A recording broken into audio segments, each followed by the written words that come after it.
সমস্ত ফেরেশতারা সিজদা করার জন্য আল্লাহর হুকুম মানতে রাজি হয়ে গেল, কিন্তু ফেরেশতার মধ্যেই একজন লালন পালন হয়েছে, তার নাম হলো, জোরেকার নাম কি? আগে কিন্তু ইবলিস ছিল না, আগে নাম ছিল কি? আজাজিল। উনি কিন্তু ফেরেশতা না, ফেরেশতার মধ্যে লালন পালন হয়েছে। আল্লাহ একবার জিনদের অন্যায় অপকর্মে অতিষ্ঠ হয়ে ফেরেশতাদের বললেন, যাও ওদেরকে হত্যা করো।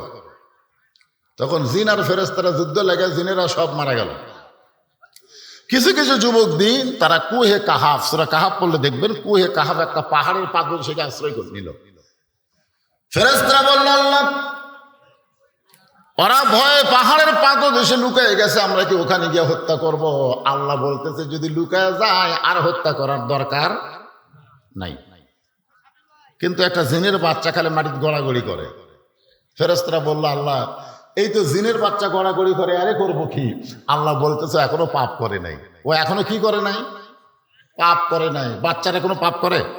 এই কথা কেন? হিন্দুর বাচ্চা হোক আর মুসলমানের বাচ্চা হোক আর ইহুদির বাচ্চা হোক আর খ্রিস্টানের বাচ্চা হোক, বাচ্চাদের কোনো পাপ আছে? বাচ্চারা কোনো অন্যায় করে? এরপরেও ইসরায়েলের ইহুদিরা ফিলিস্তিনের হাজার হাজার শিশু বাচ্চাকে হত্যা করতেছে। দরকার কথা ঠিক কিনা?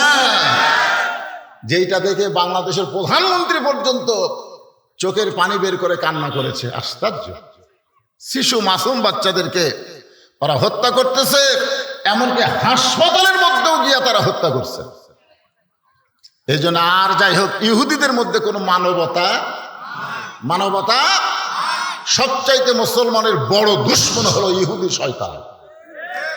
এই জন্য বাংলার জমিনে ইহুদিদের কোনো পণ্য আমরা টাকা দিয়ে ক্রয় করব না, ফিরে দিলেও নেব না, সর্বসাকল্যে ইহুদি বয়কট। ধরে কোন কথা ঠিক?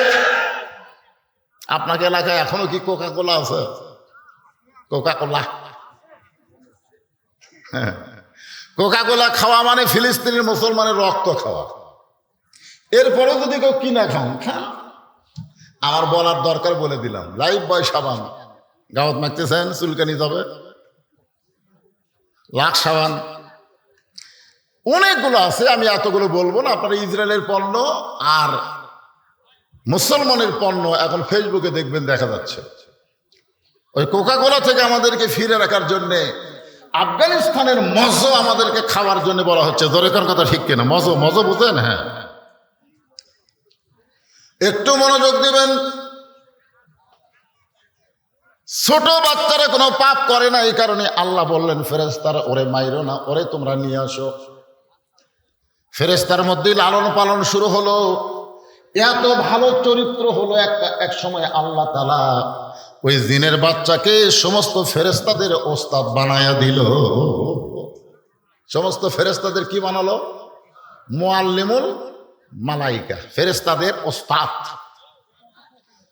সমস্ত ফেরেশতা যখন আদমকে সিজদা করার জন্য উদ্গ্রীব, এমন সময় আজাদিল বলল, আমি সিজদা করব না।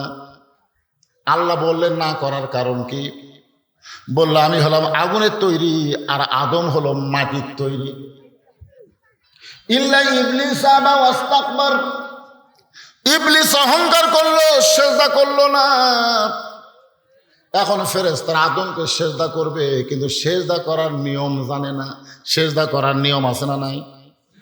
আপনারা কি এশার নামাজ পড়ছেন? এশার নামাজ পড়তে গিয়ে আপনি সিজদা করেছেন আল্লাহকে। সিজদার ভিতরে আমরা বললাম সুবহান রাব্বিয়াল আলা, সুবহান রাব্বিয়াল আলা। যখন কোন আল্লাহর বান্দা নামাজের সিজদায় যায়, ওই বান্দাটা নিজের অস্তিত্ব বিলীন করে দিয়া আল্লাহর মহব্বতে বিলীন হয়ে যায়। ইমাম গাজ্জালী রহমতুল্লাহ আলাইহি বলেন, এক জাগ পানির মধ্যে এক মুষ্টি চিনি ঘন্টন করলে ওই চিনি যেমন পানির মধ্যে হারিয়ে যায়, আল্লাহর কোন বান্দা যখন নামাজের মধ্যে যাবে, ওই বান্দাটা ইন্নাস সালাতা তানহানিল ফাহশাই ওয়াল মুনকার, একমাত্র নামাজে পারে মানুষকে যাবতীয় অন্যায় অপকর্ম থেকে বাঁচায় দিতে। চেয়ারম্যান সাহেব কি কইলো? বুঝলেন চেয়ারম্যান কি কইলো? আমি আলেম বক্তাদের বলবো, যুবকদেরকে ভালো পথে অন্যায় অপকর্ম থেকে ফিরাইতে। যুবকদেরকে অন্যায় অশ্লীলতা থেকে ফিরাতে গেলে বক্তার ওয়াজ লাগবে না, নামাজ লাগবে। ধরে কোন কি লাগবে, কথাক্ষণ কি লাগবে? তাহলে বর্তমান প্রধানমন্ত্রী 564টা মসজিদ বানাই দিল, অর্থাৎ নামাজ আদায়ের আইন কেন করলো না? মসজিদ বানানোর সঙ্গে সঙ্গে নামাজ কায়েমের আইন করা লাগবে। ধরে কোন কথা ঠিক কি না? বক্তার উপর দায়িত্ব দিয়ে কাম হবে? থানার পুলিশকে বলা লাগবে নিয়ামতপুর মডেল মসজিদে আজান হচ্ছে, ওই আজান হওয়ার পরেও যারা বাহিরে ঘুরতেছে নামাজ পড়তে মসজিদে ঢুকলো না, ওদের পাশার কাপড় খুলে 5টা করে বাড়ি মারা লাগবে। যদি সরকার পুলিশকে আইন করে দেয়, আপনার বলেন তো আমাকে ওয়াজ লাগবে ভাই? হ্যাঁ, কিন্তু না, পুলিশ তো সবচাইতে বড় জালেমকে জানেন, সবচাইতে বড় জালেম হলো আজান শোনার পরে যে নামাজ পড়ে না, মুসলমান দাবি করে, এর চাইতে বড় জালেম আর এই দুনিয়াতে কেউ নাই। তাই যুবকদের বলবো, বাজান তোমাদের ভালো হয়তো ওষুধ লাগবে না, তোরা 5 ওয়াক্ত নামাজ আদায় করো। একমাত্র নামাজই পারে মানুষকে যাবতীয় অশ্লীলতা খারাপি থেকে বাঁচায় দিতে। কি পারে? জোরে বলেন। নামাজ। ফেরেশতারা সেজদা জানে না, আল্লাহ জিবরাইলকে ডাকতে বললেন এইভাবে সেজদা করো। জিবরাইলকে আল্লাহ তারা ইমাম বানায় দিলেন, আর কাবা হলো আদম, আর সমস্ত ফেরেশতা হলো মুসল্লি। মনোযোগ দিয়ে শুনতেছেন? এই মানুষ মনোযোগ দিয়ে শুনতেছেন? আমরা কিন্তু তুইয়া মুয়া জাত না, আমরা কে? আর এই বোরকার মধ্যে পর্দার মধ্যে যারা বসে আছে ওই ওরা কে? জানার দরকার আছে না? দরকার আছে না? হ্যাঁ আছে। এই জন্য একটু মনোযোগ দিয়ে শোনেন। আল্লাহ আদমকে কাবা বানায়া, জিবরাইলকে ইমাম বানায়া সমস্ত ফেরেশতাদের মুসল্লি হওয়ার ঘোষণা দিলেন। ফেরেশতা জিবরাইল সেজদায় গেলেন, সমস্ত ফেরেশতা তাকে অনুকরণ করলেন, কিন্তু আদমকে একটা সেজদা দেওয়ার পরে জিবরাইল আর একটা সেজদায় গেলেন। সেজদা দেওয়ার কথা কয়টা? উসজুদু লিআদামা, এই শব্দের অর্থ হলো আদমকে সেজদা করো। একটা সেজদা দিলেই হতো, 2টা করা লাগতো, 2টা করা লাগতো, একটা দিলেই কিন্তু সেজদার হক আদায় হতো। কিন্তু জিবরাইল এক সেজদা দেওয়ার পরে আবার সেজদা গেছে। সেজদা যখন কমপ্লিট, এমন সময় আল্লাহ বললেন, ফেরেশতারা তোমাদেরকে আদম সেজদা করার জন্য বলেছি, একটা সেজদাই দিলে হতো, 2টা সেজদা দিলা কেন? ফেরেশতারা বলতেছে আল্লাহ আমাদের দোষ নাই, ইমাম যা করছে আমরাও তাই করছি, ইমাম যা করছে আমরাও। দোষ কার? ইমামের। দোষ কার? আল্লাহ বলতেছেন ফেরেশতা ইমাম মানে নেতা, নেতা যা করবে তাই করা যাবে না, নেতা ভুল করলে মুসল্লিদের লোকমা দেওয়া লাগবে। ধরে কোন কথা ঠিক না?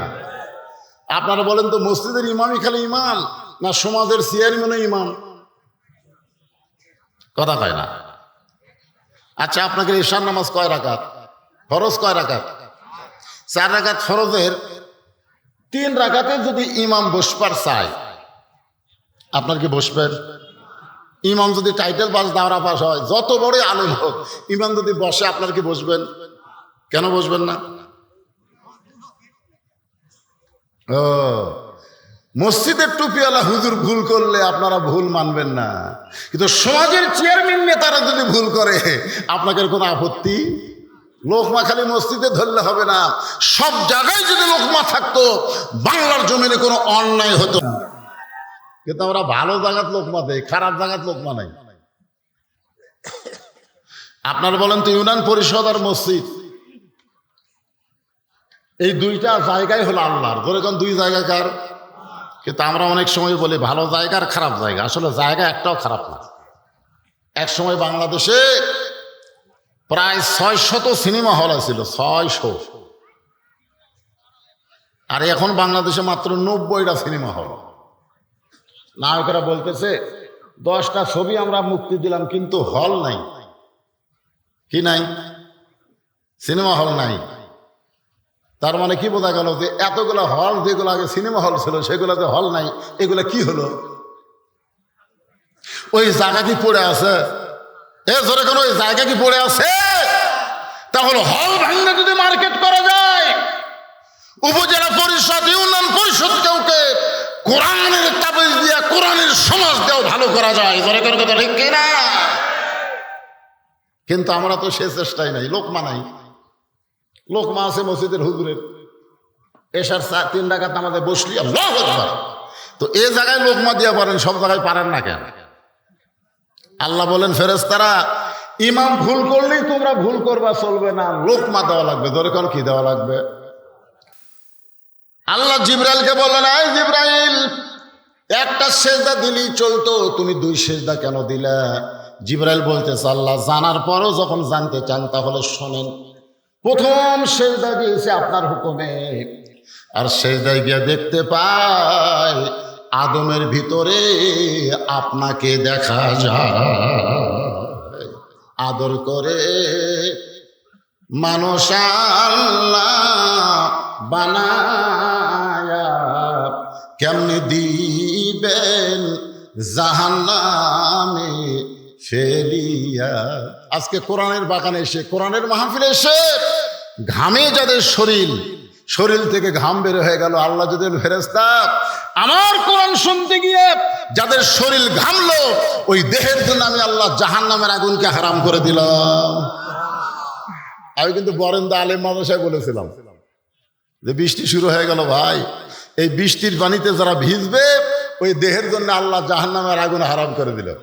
সবাই কয় ঠিক আছে হুজুর, কিন্তু আল্লাহ পরীক্ষা করলো 3 বার বৃষ্টি দিয়ে, শেষে আর হলো না, মাহফিল কমপ্লিট না করেই মোনাজাত করে দেওয়া লাগলো। এখন কথা ঠিক কিনা? আজকে তো বৃষ্টি নাই, গরমে শরীর ঘামতেছে। এই ঘামটা যেন আমাদের জান্নাত পাওয়ার একটা উসিলা হয়, ধরে কোন আমিন। এই সকলে বলে আল্লাহুম্মা আমিন। আল্লাহ তাআলা জিবরাইলকে বললেন একটা সেজদা দিলেই চলতো, 2টা কেন দিলা? জিবরাইল বলতেছে, আল্লাহ প্রথম সেজদা গিয়ে দেখতে পায় আদম একলা না, আদমের ভিতরে আল্লাহ দেখা যায়। সে আদমকে আল্লাহ তাআলা তৈরি করে ফেরেশতাদের সেজদা নিয়ে জান্নাতের মধ্যে রাখলেন। জোরে বলেন কোথায় রাখলেন? জান্নাতের মধ্যে রাখলেন। এই দুনিয়ার 40 বছর কোন কিতাবের মধ্যে লেখছে 40 দিন, কোন কিতাবে লেখছে 40 বছর। আল্লাহ তাআলা আদমকে একা একা জান্নাতের মধ্যে রাখলেন। আদমের আশেপাশে কেউ ছিল না, শুধু ছিল জান্নাতি নাজ নিয়ামত, সব কিছু আছে। তারপরে আদম আলাইহিস সালাম একা। একসময় আদম আলাইহিস সালাম জান্নাতের সবকিছু দেখে আর একটা গান গায়, একা একা কেন ভালো লাগে না, কোনো কাজে মন যেন বসে না, আমার কি হতে কি হইয়া গেল, আমি নিজেও তো কিছু বুঝি না। আল্লাহ বুঝবার পারছে, আল্লাহু আলিমু বিযাতিস সুদূর, অন্তরের খবর জানে কে? আরো জোরে বলেন। আল্লাহ তাআলা বুঝতে পারে আদমের সঙ্গী বানালেন। এই সঙ্গীটা কিন্তু জান্নাতের হুর দিবার পারতেন। আদম আলাইহিস সালামকে আল্লাহ বউ হিসাবে জান্নাতের হুর দিবার পারতেন, কিন্তু জান্নাতের হুর না দিয়া আদমকে আল্লাহ একটা ঘুম দিলেন। ওই ঘুমের মধ্যে আদম নবী যখন অবচেতন, এমন সময় আল্লাহ তাআলা অপারেশন করে তার দেহের বাম পাঁজর দিয়া একটা হাড় নিয়া আল্লাহ তাআলা আমাদের মা হাওয়াকে সৃষ্টি করলে। এখন আপনারা বলেন বউ সুন্দর না হুর সুন্দর? এ ওয়াজ শোনার পরেও হুর সুন্দর? দোয়া করে আল্লাহ জান্নাত যেন একটা হুর পায়, জান্নাতে যেন একটা হুর পায়। বউ মোনাজাত শোনে কে রে? আমি গরমের মধ্যে ভাত পাক করে দেই, কারেন্ট গেলে আমি ফাঁকা দিয়ে বাতাস করি, আর ওই মনে মনে একটু জোরেই করেছে জান্নাতে হুর চাই। হুর কি গো? আমি বলতে হুর হলো সুন্দরী। বলে আমার চাই তো, বল তোর আবার সাইজ, তোর আবার সাইজ। দুনিয়াতে পুরুষ মানুষ বইয়ের খেদমত দিবে আর জান্নাত গেলে হুর চাবে, এটা কিন্তু লিমা তাকুলু মা লা তাফালু। মুখের কথার সাথে আমলের কি নাই, মিল নাই। আমার মায়েরা যারা বসে আছেন একটু মনোযোগ দিয়ে শোনেন। আল্লাহ তাআলা মা হাওয়াকে সৃষ্টি করলেন, আদম আলাইহিস সালামকে আল্লাহ তাআলা চেতন করে দিলেন। চেতন হওয়ার সঙ্গে সঙ্গে আদম আলাইহিস সালাম দুইখানা হাত বাড়ায় দিলেন, হাওয়ার দিকে দুইখানা হাত বাড়ায় দিলেন। সর্বপ্রথম যিনি ইফটিজিং করেছেন তার নাম হলো আদম। যেরকম তার নাম কি? আদম বলতেছে, এত সুন্দর, এটা কে রে? আয় আয় আমার বুগুতায়। আল্লাহ বলে, আদম আদম কি হচ্ছে? কিন্তু ফেরেশতারা তাকায় দেখে আল্লাহর কুদরতি মুখে হাসি ফুটে গেছে। যেরকম সুবহানাল্লাহ। আল্লাহ বলে, আদম কি হচ্ছে? তখন আল্লাহর কুদরতি চেহারায় হাসি। ফেরেশতাকে, আল্লাহ আপনি হাসতেছেন কেন? আল্লাহ বলে, আদম যখন হাওয়ার দিকে হাত বাড়াচ্ছে তখনই বোঝা গেল আদম হলো পুরুষ মানুষ।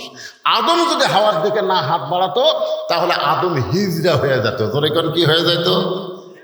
তাহলে রাস্তায় যদি সুন্দরী মেয়ে মানুষ দেখে আর ছেলেরা যদি কিছুই না কয় তাহলে বুঝবেন ওই হিজড়া। আর যদি সুন্দর মেয়ে দেখে বলে, সুন্দর নারী দেখলে পরে আমার দিল দেওয়ানা করে ওলে ওলে ওলে, তাহলে বুঝবেন ওই পুরুষ। সুবহানাল্লাহ কন না কেন? আপনারা বলেন তো, সুন্দরী মেয়ে রাস্তায় দেখলে আপনাদের মন কিছুই কয় না? কথা কন না কেন? কিছু কয় কি কয় না? যদি কিছু কিছু বলে তাহলে বুঝবেন আপনি পুরুষ মানুষ। আর যদি কিছু না বলে তাহলে বুঝবেন আপনার মধ্যে পুরুষত্ব নাই। আল্লাহ বলে, আদম তোমার জন্য হাওয়াকে আমি সৃষ্টি করেছি। আজকে তুমি শুনে, মাইকটা এরকম হলো কেন? আগে তো ভালোই আছিল। তোমার জন্য আদমকে, হাওয়াকে আমি সৃষ্টি করেছি। আজকে শুনে নাও, আল্লাহর জন্য আদম আর আদমের জন্য হাওয়া। মাইক এরকম চেয়ার চেয়ার করতেছে, এরা কি অবায়টা নাই নাকি? এই যে চেয়ার চেয়ার করতেছে, এই জায়গায় কিন্তু মূল পয়েন্ট। আল্লাহর জন্য কে? আদম। আদম বোঝেন পুরুষ মানুষ। আল্লাহর জন্য কে? আদম। আর আদমের জন্য হাওয়া। হাওয়া কিন্তু আল্লাহর জন্য নয়, হাওয়া হলেন আদম পুরুষের জন্য। আজকে আমাদের বাংলাদেশের অবস্থা কি? নারীর জন্য পুরুষ না পুরুষের জন্য নারী? কথা কয় না। নারীর জন্য পুরুষ না পুরুষের জন্য নারী? আজকে অনেক বউ মার্কেটে গিয়া স্বামীর জন্য পাঞ্জাবির কাপড় কিনে, শার্টের কাপড় কিনে বউ মার্কেট করে আর স্বামী বাড়িতে ঘুম পাড়ে। একটু মনোযোগ দিয়ে শোনেন ভাইজান। আল্লাহ তাআলা ঘোষণা করলেন, আদম আজকে তোমাকে জানাই দিলাম আল্লাহর জন্য আদম আর আদমের জন্য হাওয়া। সঙ্গে সঙ্গে আল্লাহ বললেন, ওয়ালা তাকরাবা হাযিহিশ শাজারাতা ফাতাকুনা মিনাজ জালিমিন। 40 বছর আদম ছিল, এই কথা আল্লাহ কখনো বলেনি যে ওই গাছের কাছে যাইও না। কিন্তু যে হাওয়াকে সৃষ্টি করা হলো তখনই আল্লাহ বললেন, সব গাছের কাছে যাও, খালি ওই গাছের কাছে যাইও না। কি বুঝলেন? এতদিন কিন্তু আল্লাহ আদমকে বলেনি যে ওই গাছের কাছে যাইও না, কিন্তু যে হাওয়াকে বানানো হলো তখন আল্লাহ বললেন ওই গাছের কাছে যাইও না। আদম আলাইহিস সালাম আল্লাহকে বলেন, আল্লাহ যাব না, যাব না আল্লাহ, ওই গাছের কাছে যাব না। কিন্তু হাওয়া কিছুই কয় না। আদম বলে, কে রে হাওয়া, আল্লাহ বলতেছে গাছের কাছে যাইও না, বলো যে যাব না। হ্যাঁ বলতেছে, আপনিও যা আমিও তাই। আপনার বলেন তো এর মধ্যে পেঁয়াজ আছে না নাই? এজন্য আছে না না? হ্যাঁ, আল্লাহ রাসূল বলেছেন, রাসূলের হাদিস, মেয়েদেরকে কোনো ব্যাপারে নিষিদ্ধ করা হলে তার প্রতি মেয়েদের আকর্ষণ বাড়ে। মেয়েদেরকে যদি বলেন পর্দার মধ্যে থাকো, ওই বেপর্দা হওয়ার চেষ্টা করবে। মেয়েদেরকে যদি বলেন এটা করো না, সঙ্গে সঙ্গে এটা করার জন্য বাধ্য হয়ে যাবে। একটা গোপন কথা যদি বউকে বলেন যে কথা তার প্রকাশ করো না, এটা প্রকাশ করলে কিন্তু আমার ক্ষতি হবে, বউ বলতেছে আল্লাহর শপথ আমি কাউরে কম। আবার একজন মেয়েকে বলে, এই কথা কিন্তু আমার স্বামী নিষেধ করছে, কাউকে বলা যাবে না, শুধু তোমারে কইলাম, তুমি যেন কাউরে কইও না। শাশুড়ি আর বেটার বইয়ের গন্ডগোল মাঝে মধ্যে হয় কি হয় না? ধরে হয় কি হয় না? হয়। তো শাশুড়ি বেটার বউরে গালি দিয়া অন্য এক বাড়িতে গেছে বেড়াবার। ইতিমধ্যে এক ফকুরনি, মেয়েদেরকে আমরা ফকুরনি বলি, ভিক্ষা করার জন্য ঢুকছে। মা 4টা ভিক্ষা দাও। বেটার বউ বলে 4টা না, 4 শের দেবো, 4 শের। ফকুরনি কয়, সারাদিন আমি 2 শের পাই না, তুমি ওর 4 শের দেবে কেন? বলে শাশুড়ি আমার গাল দেওয়া অন্য বাড়িতে বেড়া হয়ে গেছে, এই সুযোগ আমি তোমার 4 সের চাল দিলাম, তুমি কাউরে করো না। ফকুনির বেটি বলতেছে আল্লাহর শপথ কাউরে করো না। একা যায় আর বলে আমার 4 সের চাল দেওয়া কয় কাউরে জান করে না, আমার কি ঠেকা পড়তে হবে, কাউরে করো না। রাস্তার একজন বলে ফকুনির বেটি একা গল্প করেন, খবর কি? বলে ওই বাড়ির বেটার বউ আমার 4 সের চাল দেওয়া কয়েছে কাউরে জান করো না, আমার কি ঠেকা পড়তে বলা, আমি কাউরে করো। সবাইই বলতেছে, আবার বলতেছে কাউরে কমো না। আপনার বলেন তো একটা ফকুন্নি একটা ব্যাগের চাল যদি সামাল দেবার না পারে, তাকে যদি একটা গ্রাম দেন, একটা এলাকা দেন, ওই সামাল দেবার পারবি? এই কথা কন না, ও কোনো কিছু দেওয়া হবে না, ওকে আপনি সামাল দেওয়া লাগবে। খুব খেয়াল করে। এক সময় মা হাওয়া গন্ধম ফল খাইলেন, ইবলিস শয়তানের ওয়াসওয়াসায় আদমকেও খাওয়ালেন। তাফসিরে কবিরের মধ্যে বলা হয়েছে মা হাওয়া আদম এই গন্ধম ফল খাওয়ার দুনিয়ার 4 বছর পরে আদম খাইছেন। কয় বছর আগে খাইছে কে? কতক্ষণ আগে কে খাইছে? দুনিয়ার সময় 4 বছর পরে আদমকে খাওয়ানো হয়েছে। আদম কিন্তু খায় নাই, তাকে শরবত করে বুঝতে দেওয়া হয় নাই, নানা রকম ফন্দি ফিকির করে আদম রে খাওয়ানো হয়েছে। হাওয়া খাওয়ার পরে আল্লাহ যদি হাওয়াকে জান্নাত থেকে বের করে দিত, তাহলে কিন্তু আদম গন্ধম খাওয়ার প্রশ্নই উঠত না। কিন্তু হাওয়ার খাওয়ার পরে আল্লাহ কিছুই কয় না। আদম রে যখন খাওয়ানো হয়েছে, যখন জানবার পারছে শরবতের মধ্যে গন্ধম ফল আছে, সাথে সাথে আদম আলাইহিস সালাম এই ডান হাতখানা, আমার দিকে তাকান, ডান হাতখানা এত জোরে মুখের মধ্যে ঢুকে গেছে, বমি করার জন্য এক সময় রক্ত বিম হয়েছে, সব বার হয়ে গেছে, খালি সামান্য একটু ভিতরে ঢুকছে। আল্লাহ বলে আদম জান্নাত থেকে বের হয়ে যা, জান্নাত থেকে বের হয়ে যা। আদম বলতেছে আল্লাহ আমার তো কোনো দোষ নাই। আল্লাহ বলে তোমার আসলেই দোষ নাই, তুমি গন্ধম ফল দেখে হাওয়ার হাতে দৌড়াদৌড়ি করছো, তোমাকে যখন ফল খাওয়ার পারেনি তখন শরবত করে খাওয়াইছে, তোমার কোনো দোষ নাই, এটা আমিও জানি। আদম বলে তারপরে আমাকে বার করে দিবেন কেন? আল্লাহ বলে আদম তোমার দায়িত্ব ছিল হাওয়ার দিকে খেয়াল করা। কি করা? তা হাওয়া গন্ধম ফলের কাছে কখন গেল? তুমি তখন কি করছিলে? হাওয়া যে গন্ধম ফল খাইলো, তুমি তখন কি করছিলে? হাওয়া যে গন্ধম ফল শরবত করে তোমারে খাওয়াইলো, তুমি কি করলে? আদম কয় আমি খেয়াল করিনি। আল্লাহ বলে খালি খেয়াল না করার কারণে জান্নাত থেকে বের হয়ে যা। তা আজকে আপনার বউ কি করতেছে আপনার খেয়াল করার দরকার আছে না? এই কথা বলা আছে না? ও আপনার বউ স্টার জলসা দেখবে, আপনি খেয়াল করবেন না? আপনার বউ গোটা পাড়া ঘুরবে, আপনি খেয়াল করবেন না? শুধুমাত্র মা হাওয়াকে খেয়াল না করার কারণে আদমকে আল্লাহ যদি জান্নাত থেকে বের করে দেয়, আমরা যদি আমাদের বউ মেয়ের দিকে খেয়াল না করি, আমাদেরকে আল্লাহ জান্নাত দিবে না। জোরেকার কথা ঠিক? খেয়াল করার দরকার আছে না নাই?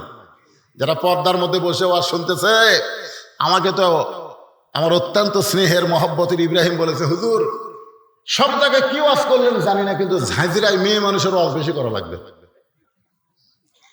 ঝাঁঝরাতে মেয়ে ঠিক হলে গোটা এলাকার লোক ঠিক হয়ে যাবে।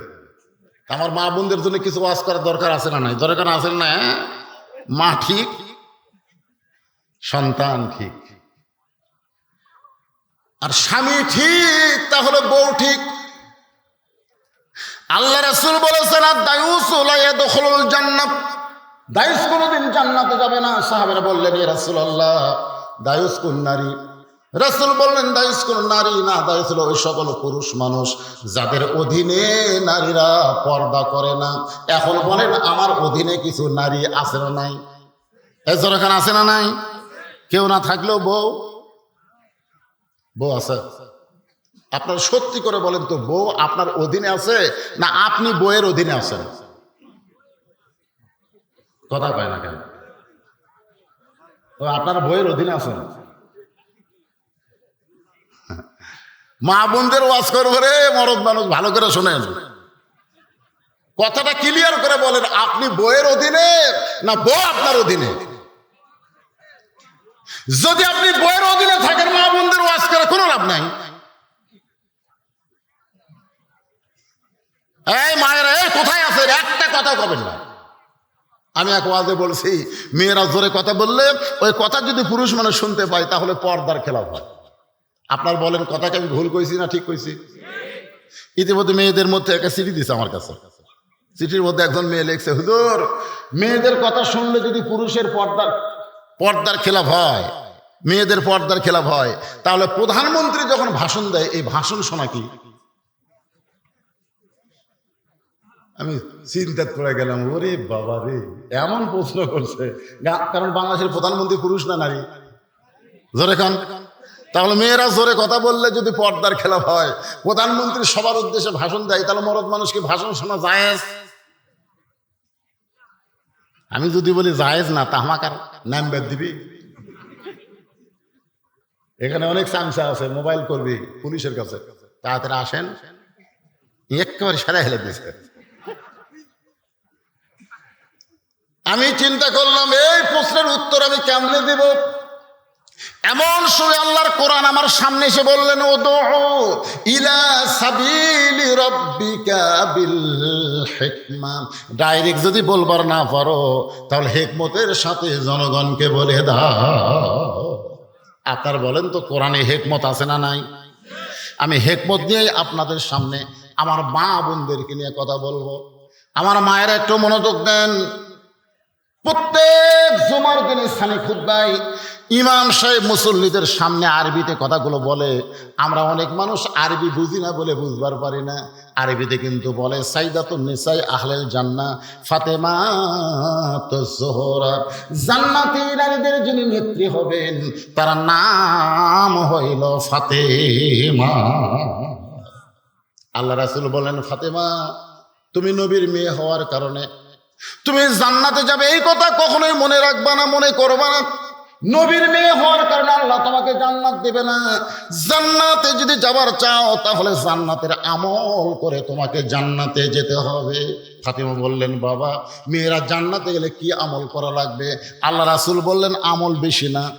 ঈমান গ্রহণ করার পরে 1 নম্বর আমল হলো নামাজ, 2 নম্বর আমল হলো রমজানের রোজা, 3 নম্বর আমল হলো স্বামীর কথা মতো চলা, আর 4 নম্বর আমল হলো সতীত্বের হেফাজত, পর্দা করা। ও ফাতেমা, এই 4টি আমলের মধ্যে পর্দাটাই মেয়েদের জন্য সবচেয়ে গুরুত্বপূর্ণ আমল। পর্দা যদি ঠিক মতো আদায় করতে পারো, বাকি 3টা আমল আল্লাহ তোমার জন্য সহজ করে দিবে।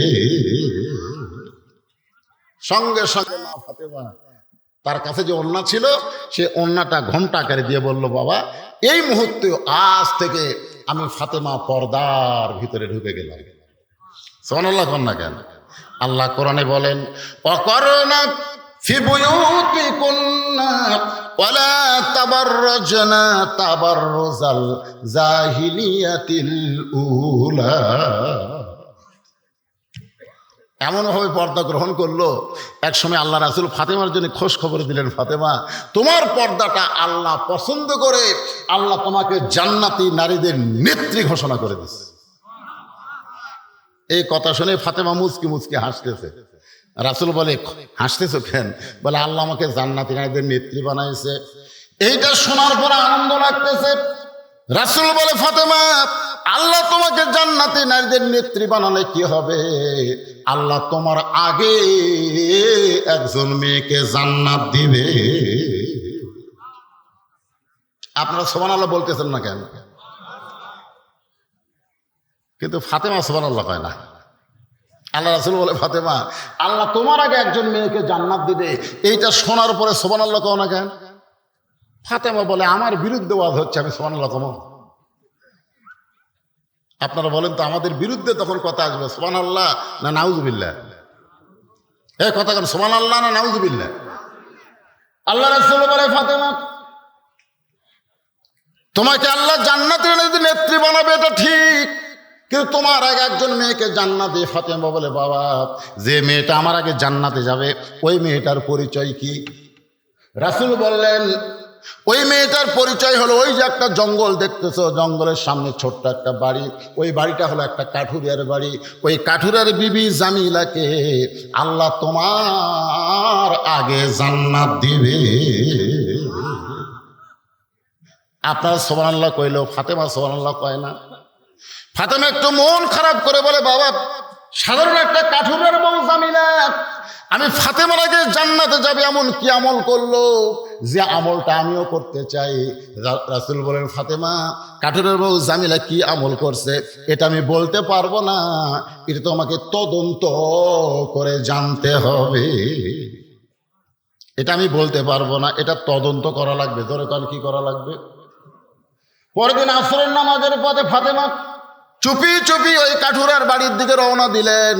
আমার মায়েরা যারা আছে একটু মনোযোগ দিয়ে শোনেন, আপনারা বলে আপনাদের ওয়াজ শুনবেন, একটু মনোযোগ দিয়ে শোনেন। চুপি চুপি ফাতেমা কাঠুরার বাড়ির দিকে রওনা দিলেন। মেয়েরা যখন রাস্তা দিয়ে যাবে, মেয়েদের চলার গতি আর পুরুষরা যাবে, পুরুষের চলার গতি কিন্তু এক না। একটা পুরুষ যদি আস্তে ধীরে হাঁটে, সবাই বলে তুই কি মেয়ে মানুষ নাকি রে, মরদের মতন হাঁট। ধরে কোন কথা ঠিক কিনা? মরদ হাঁটবে হাত ঝুলাইয়া ঝুলাইয়া, সবাই বুঝবে একটা মরদ মানুষ। হাঁটা দিকে কয় তোর হাঁটা তো হিজড়ার মতো রে, এইরকম হাঁটিস। কিন্তু মহিলা যখন রাস্তা দিয়ে যাবে, ওই মেয়েটা জোরে যাবার পারবে না, ধীর গতিতে পর্দার ভিতর দিয়ে তাকে চলতে হবে। ফাতেমা ধীরে ধীরে পর্দা নিয়ে ওই জামিলার বাড়ির দরজায়, কাঠুরের বাড়ির দরজায়, ও জামিলা, আমি তোমার সঙ্গে দেখা করতে চাই, মেহেরবানি করে একটু দরজা খোলো, আমি হলাম নবীর মেয়ে ফাতেমা। সঙ্গে সঙ্গে জামিলার দরজা এসে কাঁদতেছে। ফাতেমা বলে, জামিলা, তোমার সঙ্গে দেখা করতে আসলাম, তুমি দরজার ওই পারে কান্দো কেন? জামিলা বলতেছে, আমার সারা জীবনের সাধনা নবীর মেয়ে ফাতেমাকে একটা নজর আমি দেখতে চাই। ফাতেমা বললেন, তাহলে কান্দার দরকার নাই, দরজা খুললি আমার সঙ্গে তোমার দেখা হবে। জামিলা বলতেছে, কান্নার কারণ হলো আমার স্বামী এখন বাড়িতে নাই, স্বামীর হুকুম ছাড়া আমি আপনার জন্য দরজা কেমনি খুলবো? আমার স্বামীর হুকুম না পাইলে আমি নবীর মেয়ে ফাতেমার জন্য দরজা খুলতে পারবো না। আমার স্বামী এখন বাড়িতে নাই, বাজারে কাঠ বিক্রি করতে গেছে, এই জন্যই কাঁদতেছি, স্বামীর হুকুম ছাড়া আপনার জন্য দরজা খোলা যাবে না। সাথে সাথে ফাতেমা চুপ করছে। ওরে বাবা রে, একটা মেয়ের সাথে একটা মেয়ে মানুষ দেখা করবে, আর এইটার জন্য আবার স্বামীর হুকুম লাগবে? আপনারা বলেন তো, ফাতেমার আকর্ষণ বাড়তেছে না কমতেছে? বেড়ে গেছে। ফাতেমা মনে মনে চিন্তা করে, যে মেয়েটা স্বামীর হুকুম ছাড়া ফাতেমার জন্য দরজা খোলে না, এই মেয়েটার বাড়ির মধ্যে ঢুকতে হবে। এমন কি আমল করে যে আমল করার কারণে আমার আগে আল্লাহ তারে জান্নাত দিবে? জামিলা বলে, নবীর মেয়ে ফাতেমা, মেহেরবানি করে আপনি ফেরত যান, আগামীকাল যদি এই সময় আসেন, আসা মাত্রই দরজা খুলে দেব, কারণ রাতের বেলা স্বামীর কাছ থেকে আপনার জন্য দরজা খোলার হুকুম নিও। ফাতেমা বলতেছে, অবশ্যই আগামীকাল এই সময় আসবো ইনশাআল্লাহ। পরের দিন আসরের নামাজের পরে ফাতেমা চুপি চুপি যখন জামিলার বাড়ির দিকে রওনা দেয়, এমন সময় একটা ছোট্ট বাচ্চা ফাতেমার সামনে দাঁড়ায় বলে, মা, গতকাল বিকেল বেলায় দেখলাম আপনি বাড়িতে নাই, আজকে চোরের মতো কোথায় যাচ্ছেন মা? আমি আপনার সঙ্গে যাবার চাই। ফাতেমা চমকে উঠলেন, এইটা যদি হাসান হইতো তাহলে বুঝান যাইতো, কিন্তু এইটা হলো হোসাইন, হোসাইনকে বুঝান যাবে না। আল্লাহ রাসূল বললেন, ফাতেমা রে, তোমার দুইটা সন্তান আমি নবীর মতো, কিন্তু হোসাইন একটু জেদি হবে। এই জেদি হওয়ার কারণে আব্দুল্লাহ ইবনে ওমরের কথা শুনে নাই, আব্দুল্লাহ ইবনে মাসুদের কথা শুনে নাই। তারা বলেছিল, হোসাইন আপনি কারবালায় যাবেন না, এদিকের লোক আপনাকে হত্যা করবে। হোসাইন বলতেছে, আমি হত্যাকে ভয় করি না, আমার ভিতরে জেদ হলো নবীর ইসলামকে নিজের ইসলাম বানায় কেউ যদি দেশ চালাবার চাই, আমি জীবন দিব, কিন্তু বাতিলের সঙ্গে আপোষ করব না। আবু বকর রাদিয়াল্লাহু দুনিয়া থেকে চলে গেল, তার আব্দুর রহমানকে খলিফা বানাই নাই। উমর ফারুক দুনিয়া থেকে চলে গেল, তার আব্দুল্লাহ ইবনে উমরকে চেয়ারে বসান নাই। ওসমান চলে গেছে, তার সন্তানকেও চেয়ার দেয় নাই। আমার বাবা চলে গেল, আমার বাবা আমাদের দুই ভাইকে কোনোদিন চেয়ারে বসায় নাই। আর আমিরা মুয়াবিয়া চলে যাওয়ার আগেই তার সন্তান ইয়াজিদকে রাষ্ট্রযন্ত্র দিবে, চলবে না, খিলাফত কায়েম হবে, রাজতন্ত্রের কবর দেওয়া লাগবে। ধরে কোন কথা ঠিক কিনা? জেদ করে চলে গেলেন। এই জন্য একটু জেদি। ফাতেমা দেখতেছে, হাসান হলে বুঝান যাইতো, কিন্তু আরে তো বুঝান কঠিন। এখন কি করবে ফাতেমা? ছোট্ট হোসেনকে সঙ্গে করে ওই জামিলার বাড়ির দরজায় হোসেন বলতেছেন, মা, একটা ভাঙ্গা বাড়ির দরজা আপনি গতকাল আইছিলেন, আজকে আইছেন, এই বাড়িতে এমন কি আছে মা যে আপনি এখানে আসেন? আমার বিশ্বাস দুনিয়ার সব মানুষ আমার মায়ের কাছে যাবে, আমার মা কারোর কাছে যাবে না। সোনাল্লাহ কন্যা জ্ঞান, এটা সন্তানের মায়ের প্রতি ভালোবাসা কম না বেশি? এ কথা কন, কম না বেশি? নিজের মায়ের প্রতি যদি ভালোবাসা থাকে, আমার বউ মায়ের কাছে যাবে কিন্তু আমার মা বউয়ের কাছে আসবে না। আজকে অনেক বউয়ের কাছে শাশুড়ি ঘুরতেছে, এরপরেও বউ কথা বলতেছে না। আপনি কেমন বেটা, আপনি কেমন ছেলে যে আপনার মা আজকে এতিম হয়ে গেছে আপনার বউয়ের কাছে, অনাথ হয়ে গেছে? একটু মনোযোগ দেবেন। নিজের শ্বশুরের জন্য শাশুড়ির জন্য ঈদুল ফিতরে জামা কিনছে, হাদিয়া পাঠায়, আর নিজের বাপ মার কথা খেয়াল নাই। এইরকম পাটা আছে না নাই? জোরগান আছে না নাই? একটু মনোযোগ দিয়ে শুনবেন। আমার মায়েরা যারা পর্দায় আছেন, একটু মনোযোগ দিয়ে কথাগুলো শুনবেন। স্বামীর বাড়ির কাউরে পছন্দ করেন না, কিন্তু নিজের বাড়ির সবাইরে আপনি পছন্দ করেন। আপনার ভাই, আপনার বোন আপনার ভালো লাগে, কিন্তু আপনার স্বামীর কোনো আত্মীয় আপনার পছন্দ হয় না। সংসার আজকে অশান্তি হওয়ার পিছনে কারণ হলো একটাই, নিজের বাবার বাড়িকে পছন্দ করে কিন্তু শ্বশুরের বাড়ির পছন্দ করে না। এরকম বেটার বউ সমাজে আছে না নাই? ধরো এখানে আছে না নাই? আসুন, যে কথা আপনাদের সামনে বলতে চাই। বলতেছেন, মা আপনি কেন আইছেন? মা এই বাড়িতে এমন কি আছে? এমন সময় ফাতেমা বলতেছে, জামিলা দরজা কি খুলবো না? জামিলা বলতেছে, 1 ঘন্টা হলে দরজা খোলার জন্য দাঁড়িয়ে আছে। ফাতেমা বলতেছে, তাহলে দরজা খুলে দাও। জামিলা বলতেছে, কে যেন কথা বলতেছে আপনার সাথে। ওই ছোট্ট বাচ্চাকে নিয়ে যদি আপনি ঢুকতে চান, তাহলে আজকের মতো আপনি ফেরত যান, কারণ আমার স্বামী শুধু আপনার ব্যাপারে দরজা খোলার হুকুম দিচ্ছে।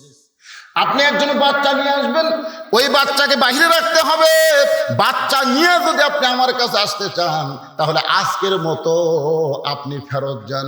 সঙ্গে সঙ্গে হোসেন বলে, মা, যেই মেয়েটা কথা বলতেছে আমার জন্য ঘরের দরজা খোলে না, এই মেয়েটা অত্যন্ত খারাপ মা, এই মেয়েটা কোনোদিন ভালো মেয়ে হতে পারে না।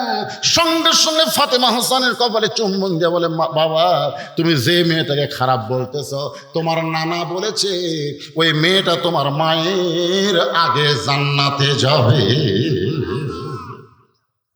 যখন কে বলছে? আল্লাহ বলছে। তোমার নানা কইছে। নবী যেই কথা বলে, এই কথা কি নবী বলে না আল্লাহ বলে? দলিল কি?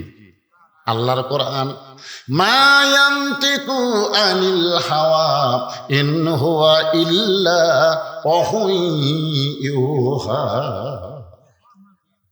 তুমি বলতেছো এই মেয়েটা খারাপ, এই বাড়ির মেয়েটা খারাপ, কিন্তু তোমার নানা বলেছে ওই মেয়েটা তোমার মায়ের আগে জান্নাত যাবে।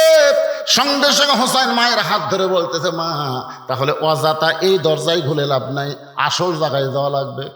অজাতা এই দরজায় ঘুরে কোনো লাভ নাই, আসল জায়গায় যাওয়া লাগবে। ধরে কোন কি জায়গা? ফাতেমা বলতেছে, আসল জায়গা কোনটা? হোসেন বলতেছে, আসল জায়গা হলো, মনে হে বড় আশা ছিল আমি যাব মদিনায়। সবাই বলেন, মনে বড় আশা ছিল আমি যাব মদিনায়। দিনাজপুরের লোকের আব্দুল আলিমকে বললো, আব্দুল আলিম ভাই, আপনি মূর্খ মানুষ, আপনি গায়ক ভালো, সুর ভালো, কিন্তু আপনার এলেম নাই। এলেম যদি থাকতো তাহলে আপনি শুধু মদিনার কথা বলতেন না, আপনাকে বলা লাগতো, মনে হে বড় আশা ছিল যাব মক্কা মদিনায়। আপনি মক্কার কথা বাদ দেন, মদিনার কথা বলেন। আব্দুল আলিম বলে, রে দুনিয়ার মুসলমানেরা শোনো, মদিনার মানুষটাকে তুমি যদি খুশি করতে পারো, তাহলে শুধু মক্কা না, মক্কার মালিক আল্লাহ পর্যন্ত তোমার উপরে খুশি হয়ে যাবে। আল্লাহ কোরআনে বলেছেন, কুল, হে রাসূল আপনি বলেন, ইন কুনতুম তুহিব্বুনাল্লাহ ফাত্তাবিউনি, যদি আল্লাহকে পাওয়ার চাও, নবীকে ইত্তেবা ছাড়া আল্লাহ পাওয়া যাবে না। ধরে কোন কথা ঠিক কি না? আপনাদের কাছে মক্কার দাম বেশি না মদিনার দাম বেশি? কিছু হেজাতি শায়েখবার আছে, এরা কয় কেউ যদি হজ করে যায় মদিনার নাও যায়, তারপরেও তার হজ হবে।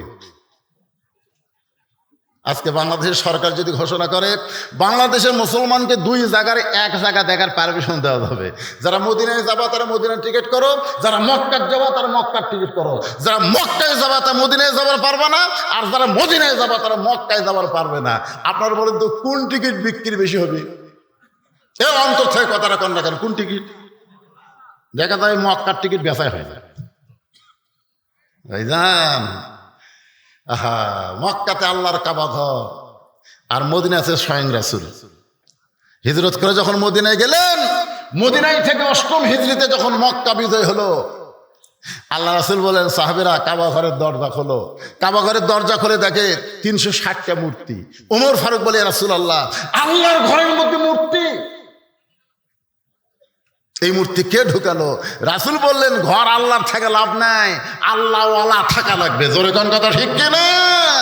আল্লাহওয়ালা না থাকলে টাইসের উপরে ধুলে পড়বে। টাইসের উপরে কি পড়বি? আক্কেলপুরে এক মসজিদে আসর নামাজ পড়বার ঢুকে দেখি গোটা টাইস ধুলে, এরকম লোক দিয়ে ওরে ধুলে। মুয়াজ্জিনকে বললাম কে ভাই ঝাড় দেন না, এত ধুলে খেন? মুয়াজ্জিন বলে হুজুর কি লাভ, আজান দিয়ে আকামত দিয়ে কেউ আসে না, তো খামাখা গোটা মসজিদ ঝাড় দিয়ে লাভ কি? আপনি তাকায় দেখেন আমার জায়গা পরিষ্কার আছে। আমি বলে সামান্য জায়গা পরিষ্কার কেন? গামছার বাড়ি মারি ধুলে উড়ে দেয়, আল্লাহ আকবার নামাজ পড়ি, কেউ আসে না। খামাখা মসজিদ আছে, কিন্তু মসজিদের পাশে যদি আল্লাহওয়ালারা না থাকে, কাবা ঘর আছে, কাবা ঘরের পাশে যদি আল্লাহওয়ালারা না থাকে, সে কাবা ঘরের মধ্যে মূর্তি ঢোকে। ধরে কোন কি ঢোক কথা কর না কেন? একটু মনোযোগ দেবেন। হোসেন বলে মা, তাহলে কার্টুনের বইয়ের দরজায় ঘোরার দরকার নাই, আসল জায়গায় যেতে হবে। এ বলে মায়ের হাতটা ধরে টেনে টেনে নিয়ে গেলেন আল্লাহর নবীর কাছে। রাসূল বলে ফাতেমা তোর হাতটা ধরে আমার কাছে ও কেন নিয়ে আইছে? ফাতেমা বলতেছে বাবা আমার কোনো দোষ নাই, বাবা আমার কোনো দোষ নাই। আমি একদিন গেছি স্বামীর হুকুম ছাড়া, দরজা খোলে নাই। আমি 2 দিন গেছি হোসেন সঙ্গে থাকার কারণে দরজা খোলে নাই। দরকার হোসেনকে বাদ দিয়া আমি আবার যাব, কিন্তু এই হোসেন আসল জায়গার কথা বলে তোমার কাছে আমার টেনে নিয়ে আসলো। বাবা আমার কোনো দোষ নাই। রাসূল বলে হোসেন তোমার মাকে আমার কাছে কেন নিয়ে আইছো? হোসেন দৌড়ে গিয়া নানার হাত ধরে বলে নানা ছোটবেলায় তোমার মাকে হারাইছো, নানা তুমি আমার মারে চিনো না,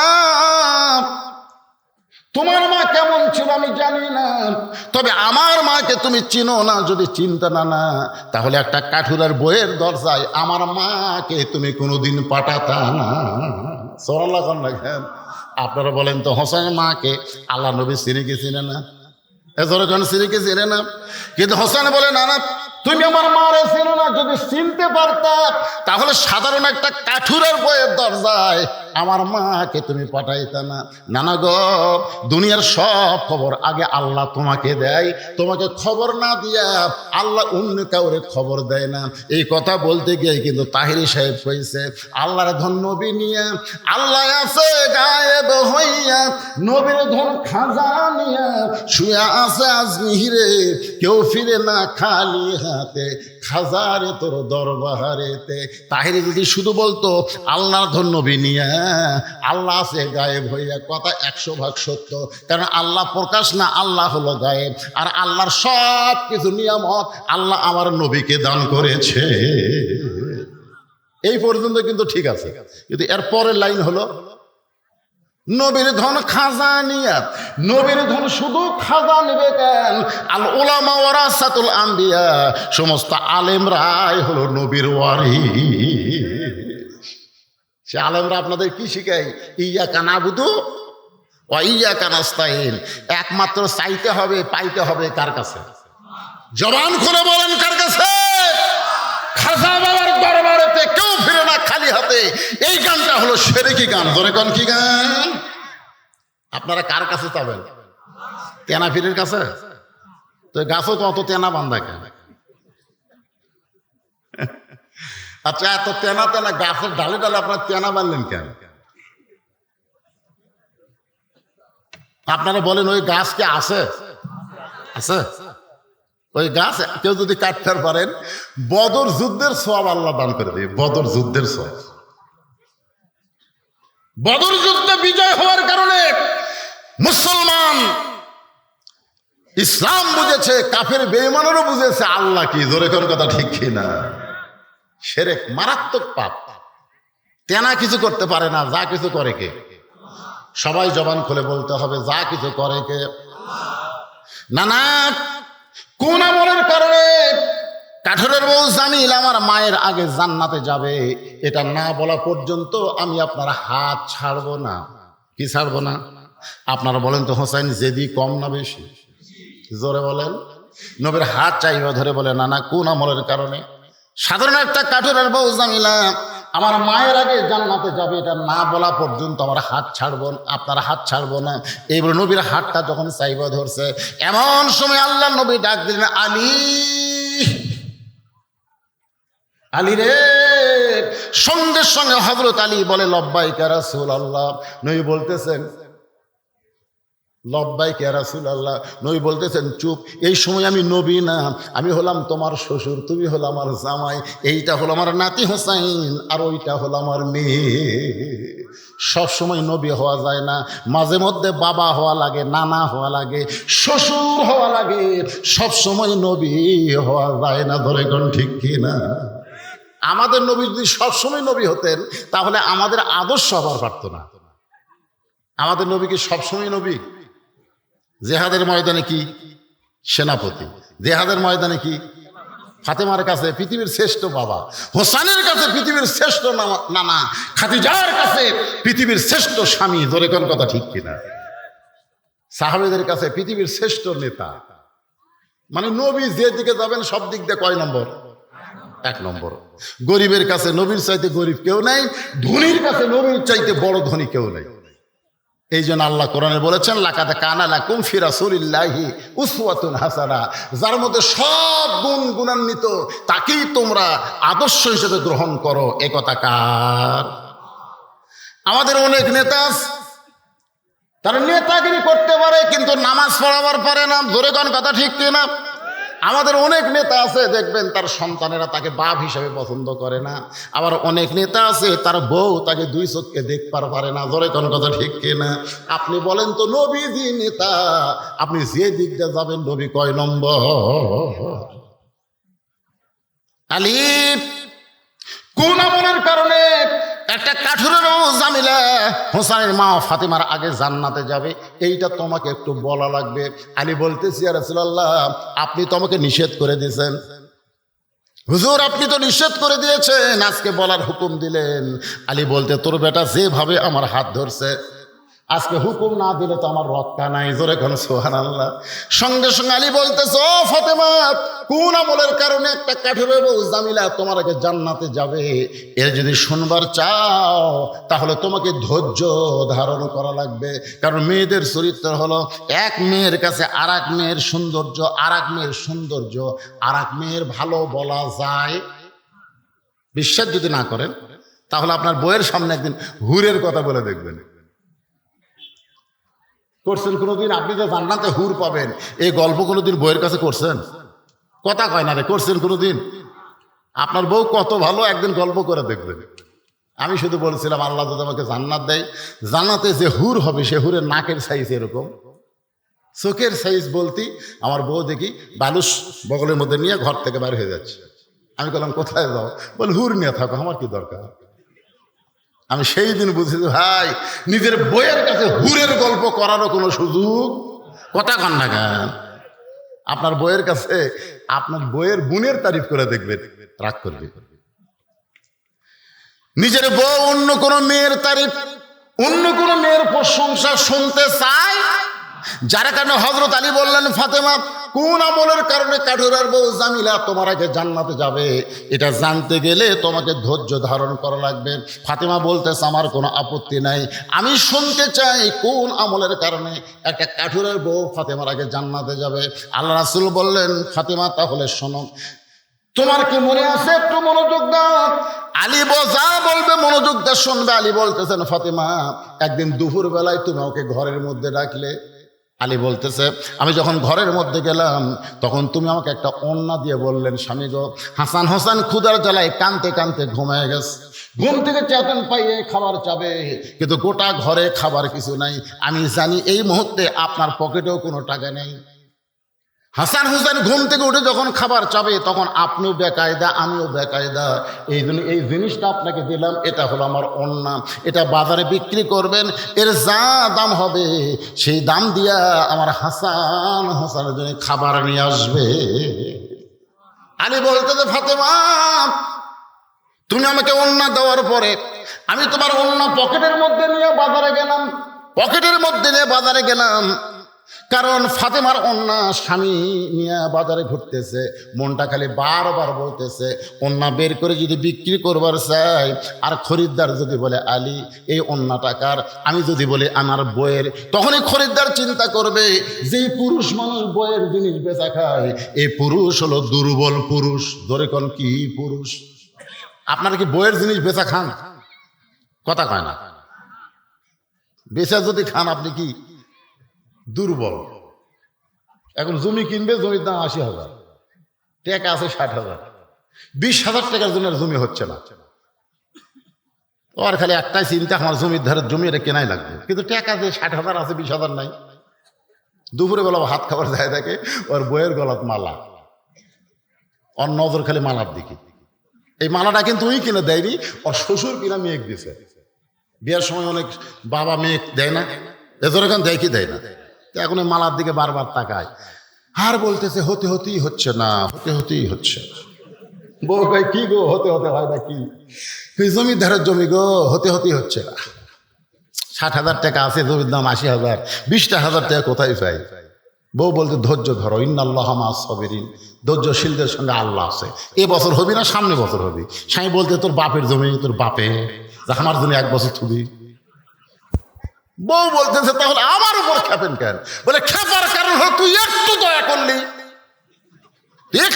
করলি আমার জায়গাটা হয়। বউ কয় আমি কি দয়া করলাম বন্ধু? দেখ বিয়ের সময় তোর বাপ ওই মালা দিছে, এখন বলতো ওই মালার সাইজ আছে, এখন যে সুন্দর সুন্দর সোনার মালা নামছে রে, ওই পুরাতন মালা গলার দিয়ে ঘুরিস, তোর শরম নেই? ওই মালাটা খালি আমাকে দে, ওটা বেচে ২০,০০০ টাকা হবে, জমিটা কেনা হবে। আল্লাহর শপথ করে বলছি ভাত খাতে খাতে আগামী বছর এক ডবল সোনার মালা তোকে যদি আমি না দেই, হ্যাঁ মুসলমানের বাচ্চাই দেই। এমন কথা বলছে। এখানে বউ গলার মালা খুলে স্বামী দিয়েছে, দাও ডবল দেবে, কিন্তু আল্লাহর শপথ ওই মালা বেচা জমি লিছে। মেয়েরা কিন্তু সব জায়গায় হিসাব না করলেও কত জায়গায় কিন্তু হিসাব ঠিক আছে, ধরে কারণ ঠিক কিনা? হ্যাঁ, ১ বছর পরে বল স্বামী গো, গত বছর মালা বিক্রি করে জমি নিলেন, ১ বছর হয়ে গেল, আমাকে ডবল দেওয়া লাগবে না, ওই রকম মালাই দেন। স্বামী বলছে তুমি আমার কাছে আসো। যে বউ কাছে আসছে, তুমি মালা কার জন্য করবে? কত তুমি তো গলাত মালা দিবা, কে দেখবি? বজরুশি তো ওয়াজ করছে, মেয়েরা কেবলমাত্র এক ব্যক্তির জন্য সাজতে পারবে, সেই ব্যক্তি হলো তার স্বামী। স্বামী ছাড়া অন্য কারোর জন্য সাজাই যায় নাই। এখন তুমি বলো, তুমি তো গলাত মালা দিয়ে ঘুরবে, কে দেখবে? তোমার স্বামী তো দেখবে। কিন্তু মালা ছাড়া যদি তোমাকে ভালো লাগে তো মালার কি দরকার আছে রে? বউ মনে মনে আচ্ছা সিটার রে, এরকম কোন সিটার মার্কা স্বামী আছে না? ধরে করে আছে না? বইয়ের জিনিস বেচা খায়। হযরত আলী চিন্তায় পড়ে গেলেন, ওড়নাটা বের করে যদি বিক্রি করতে চাই, আর খরিদ্দার যদি জিজ্ঞাসা করে কার ওড়না, আমি যদি বলি আমার বইয়ের ওড়না, তাহলে খরিদ্দার মনে মনে চিন্তা করবে আলী দুর্বল পুরুষ, বইয়ের জিনিস বেচা খায়। আলী বলেন ফাতেমা রে, গোটা বাজার ঘুরতেছি, তোমার ওড়না বের করে বেচার সাহস পাই না। এমন সময় এক খরিদ্দার আমাকে সালাম দেয়, বলে আলী ভাই আপনি মনে হয় কিছু বিক্রি করবেন। আমাকে যখন বলতেছে আপনি মনে হয় কিছু বিক্রি করবেন, আমি আলী চমকে গেলাম। আমি বিক্রি করব কোন জিনিস, এইটা এই খরিদ্দার কেমনে করে জানে? আমি তাকায় দেখি খরিদ্দার একটা ব্যাগ বের করে ওইটা ফাঁক করে ধরে আছে। আমি পকেট থেকে ওড়না বের করে যখন ব্যাগের মধ্যে দিলাম, ওই খরিদ্দার একটা বারও ব্যাগের দিকে তাকাইলো না। আমার ৬টা দিরহাম দিয়ে খরিদ্দার কোথায় যেন চলে গেল। আলী বলতেছেন ফাতেমা, আমি ৬টা দিরহাম পাইয়া দৌড়ে খাবার দোকানে গেলাম, দোকানদারকে বললাম, ভাই জান আমার হাসান হোসেন ক্ষুধার জ্বালায় কাঁদতেছে, কাঁদতে কাঁদতে ঘুমিয়ে গেছে, ঘুম থেকে উঠলেই খাবার চাবে, এই 6টা দিরহামের যে খাবার হবে তাড়াতাড়ি আমাকে খাবার টোপলা করে দাও। আলী বলে, ফাতেমারে। দোকানদার খুব তাড়াতাড়ি করে 6 দিরহামের খাবার যখন টোপলা করে আমার হাতে দিবার চায়, আমি 6টা দিরহাম দিব, টোপলা খানা নিব। এমন সময় একজন সাইলকারী আমাকে বলতেছে, আলী ভাই আজকে 3 দিন হলে আমার বাড়িতে কোনো খাবার নাই, যদি পারো মেহেরবানি একটু দান করো, যদি পারো মেহেরবানি একটু দান করো। আলী বলে, ফাতেমা রে, আমার মনে এত রাগ হয়ে গেল, আমি 6টা দিরহাম দিয়ে নিজের সন্তানের জন্য খাবার চাই, এমন সময় যদি কোনো সাইলকারী ফকির আমার কাছে ভিক্ষা চায়, তাহলে বলো তো আমার মনে কেমন রাগ হবে। আমি আলী রাগটা করে যখন ফকিরের দিকে তাকাইছি, এমন সময় আল্লাহর কোরআন বলতেছে, আম্মা সাইলা ফালা তানহার, আলী রে সাইলকারীর সঙ্গে খারাপ ব্যবহার করিস না। আপনাদের কাছে আমি জানতে চাই, হযরত আলীর কাছে সন্তান বড় না আল্লাহর কোরআন বড়? জোরে কর না কেন? সন্তান বড় না আল্লাহর কোরআন বড়? আজকে আমাদের কাছে সন্তান বড় না আল্লাহর কোরআন বড়?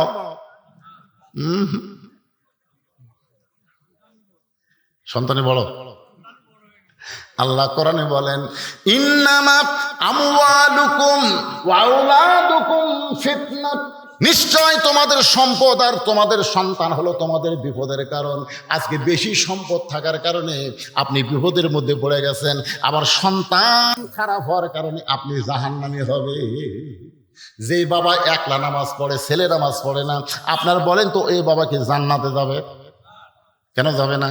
আল্লাহ কোরআনে বলেন, কু আনফুসাকুম ওয়া আহলিকুম নারা, জাহান্নামের আগুন থেকে যদি বাঁচতে চাও তাহলে একলা বাঁচলে হবে না, তোমার আহাল পরিবারকে নিয়ে বাঁচতে হবে।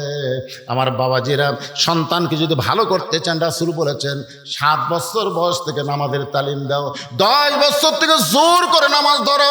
আপনি যদি আমার স্বপ্নের সন্তানকে ছেলে হোক আর মেয়ে হোক 7 বছর থেকে নামাজের তালিম দিতেন, 10 বছর থেকে যদি জোর করে নামাজ ধরাতেন, ওই ছেলে কোনোদিন হিরোইন ধরতো না, গাঁজা ধরতো না, ওই ছেলে কোনোদিন অন্যায় অপকর্ম করত।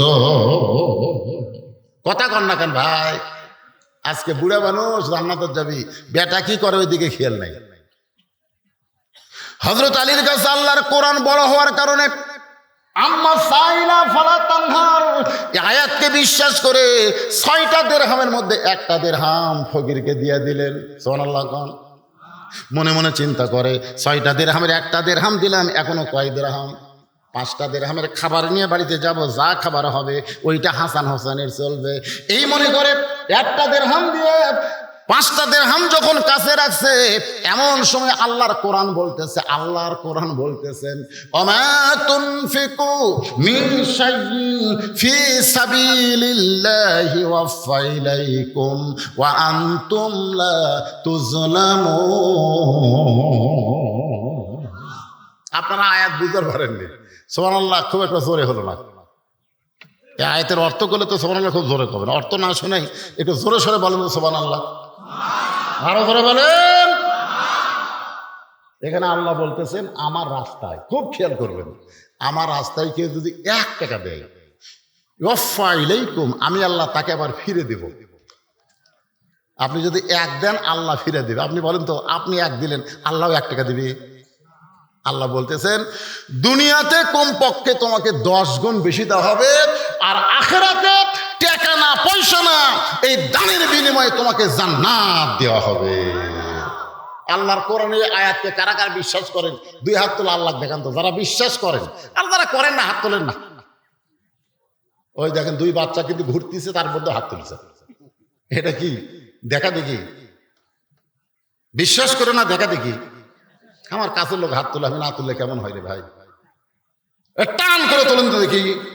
লিল্লাহি তাকবীর।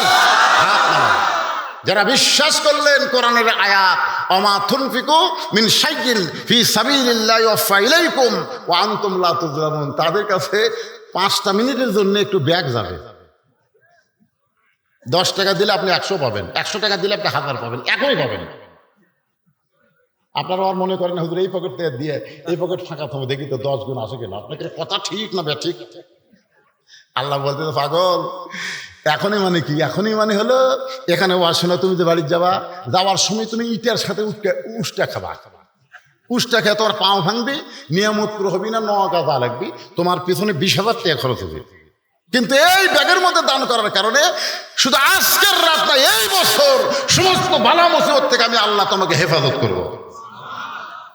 তাহলে কত গুণ হলো? আমাদের সামনে বিপদ আছে না নাই? জোরে কান আছে না নাই? বলা হয়েছে সাদাকাতু তারুদ্দুল বালা, দান সদকা করলে আল্লাহ বালা মুসিবতকে দূর করে দেয়। ভাইজান এই কাগজটা আমার কাছে দেওয়ার কারণে আমি আপনাদের মাত্র 2-3 মিনিটে একটু ব্যাগ পাঠায় দিব, যে যা পারেন, হ্যাঁ যে যা পারেন আপনারা আল্লাহর রাস্তায় দান করবেন, যাই পারেন। জোর করে এখানে বলা হচ্ছে না 10, 20, 50। এই মাঝখানে উঠলো কেটা? আপনারা ওঠা লাগবে না, তা আপনাদের কাছেই যাবে। উপজেলা চেয়ারম্যানের একটা দান হলো একেবারে। ও আবুল কালাম, সেটা উপজেলা চেয়ারম্যান, তো বলা লাগবে না, পরে কবে আমি টাকা দিয়ে আসলাম, আমার নামই করলো না। আবুল কালাম আজাদ সাহেব এখানকার যিনি বিশেষ অতিথি, তিনি 2,000 টাকা দান করে দিচ্ছে। আল্লাহ তার দানকে কবুল করুক, জোরে কোন আমিন। এই গ্রামেরই কৃতি সন্তান প্রফেসর সাহেব, উনি 5,000 টাকা দান করেছে। আল্লাহ তার দানকে কবুল করুক, জোরে কোন আল্লাহুম্মা আমিন। সভাপতি সাহেব তো কিছু দিয়েছেন, মাশাআল্লাহ, কতটি আছে। আজকের মাহফিলের সম্মানিত সভাপতি সাহেব 5,000 টাকা ধরে বলেন মারহাবা। ব্যাগের আদায় শেষ হলেই কিন্তু আদায় শেষ, আমি আর নতুন করে আদায় করতে পারবো না, কারণ ওয়াজ করা লাগবে। আদম মা হাওয়ার কথা মনে আছে না ভুলে গেছে? মনে আছে? হ্যাঁ, সব মনে রাখবে। আরে মিন্টু নামের একটা ছেলে প্রতিবন্ধী, দোয়া চাই, দোয়া করে আল্লাহ তাকে পুরাপুরি সুস্থতা দান করেন। সুস্থ যদি না থাকে, স্বাভাবিক জীবন আল্লাহ তাকে দান করেন, জোরে কান আমিন। 500 টাকা দান করেছে। মহিলাদের মধ্যে মহিলাই আদায় করবে না পুরুষ? হ্যাঁ, মহিলাদের মধ্যে মহিলা আদায় করবে। হ্যাঁ, মহিলারাই আছে। আমার মায়েদের মধ্যেও আদায় শুরু করছে। আদায় এটি হচ্ছে, রুটি হচ্ছে না, তাহলে হবে না। সবাই আপনারা অযথা উঠা বসা করবেন না। খুব ভালো লাগতেছে এই গরমের মধ্যেও আপনারা যে দীর্ঘ সময় বসে আছেন, নড়াচড়া করতেছেন, একজন ওঠেন নাই। এখন আদায়ের কথা শুনে শয়তান যদি বলে টাকা দিস না, আপনার টাকা কি আল্লাহর দরকার আছে? এই কতক্ষণ আল্লাহর দরকার আছে? আপনার টাকা কোরআনে বলতেছে তোমারই দরকার, তোমারই দরকার। তুমি দান করবে, আমি আল্লাহ তোমাকে ফিরাই দিব। দুনিয়াতে 10 গুণ, মরার পরে জান্নাত। আর সহিহ হাবিবুল্লাহ রাসূল বলেছেন, দানকারী আল্লাহর দোস্ত, জোরে কোন সুবহানাল্লাহ। এই জন্য ভাইজান, আদায় শেষ হলে আমাকে সিগন্যাল দিবেন যে আদায় শেষ। সবাই দেন, যে যা পারেন আল্লাহর রাস্তায় দান করেন। প্রতি বছর এখানে তাফসীরুল কোরআন মাহফিল হবে। আল্লাহ এই মাহফিলকে কিয়ামত পর্যন্ত কবুল করুক, জোরে কোন আমিন। মঞ্চে আর যদি কেউ থাকেন অতিথির মধ্যে, তাহলে সবাই দান করবেন। এদিকে অনেকে চেয়ারে বসে আছে, চেয়ারের কাছে ব্যাগ যাবে?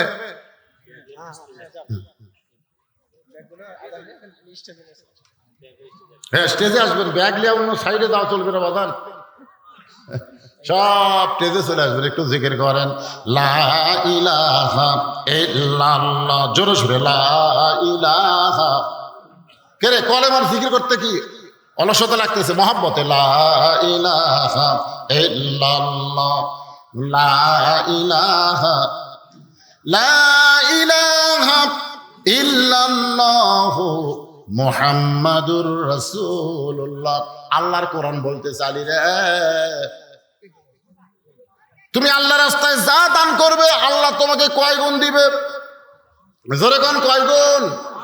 তুমি সাইলকারীকে 1 টাকা দিলে আল্লাহ তোমাকে 10 টাকা দিবে। 2 টাকা দিলে আল্লাহ তোমাকে 20 টাকা দেবে। 6টা দিরহাম যদি দান করো, দুনিয়াতেই আল্লাহ তোমাকে 10 গুণ 60 টাকা দিয়ে দিবে। আপনারা বলেন তো, হযরত আলীর কাছে কোরআনের দাম আছে না নাই? এই জোরে কোন আছে না নাই? আল্লাহর কোরআনকে বিশ্বাস করে ফকিরকে 6টা দিরহাম যখন দান করে দিলেন, ফকির হাসতে হাসতে যখন বিদায় নেয়, এমন সময় দোকানদার বলতে চালি, ভাই তোমার হাসান হোসেন না খেয়ে টানতেছে, ঘুমিয়ে গেছে, ঘুম থেকে উঠে খাবার চাবে, আমি খাবার টোপলা করে দিলাম। টোপলা না নিয়ে ফকিরকে সব টাকা দান করে দিলে, তাহলে তোমার হাসান হোসেনের খবর কি?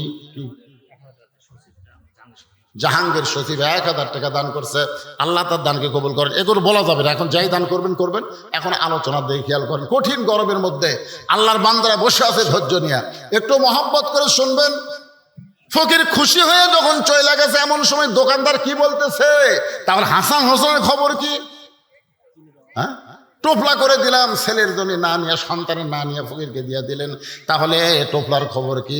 আলী বলতেছে, এক টোপলা দিয়ে কাম হবে না, তুমি 2 বস্তা খাবার প্যাকেট করো। সুবহানাল্লাহ খান। আপনারা বলেন তো, হযরত আলী যে বলতেছে সামান্য টোপলা দিয়ে হবে না, 2 বস্তা খাবার প্যাকেট করো, আলী কোথায় টাকা পাবে? আল্লাহর প্রতি অগাধ বিশ্বাস, আল্লাহর কোরআন অনুযায়ী আল্লাহ তাকে 10 গুণ দিবে। এখন কিভাবে দিবে এইটা চিন্তা করার দরকার আমাকে রে, আমাকে আছে নাই। এবার দেখেন তামের গাছে যে হারে মুকুল ধরছিল, মুকুল বোঝেন, তামের গাছে মুকুল বোঝেন না, এখন আর আম আছে কি রে?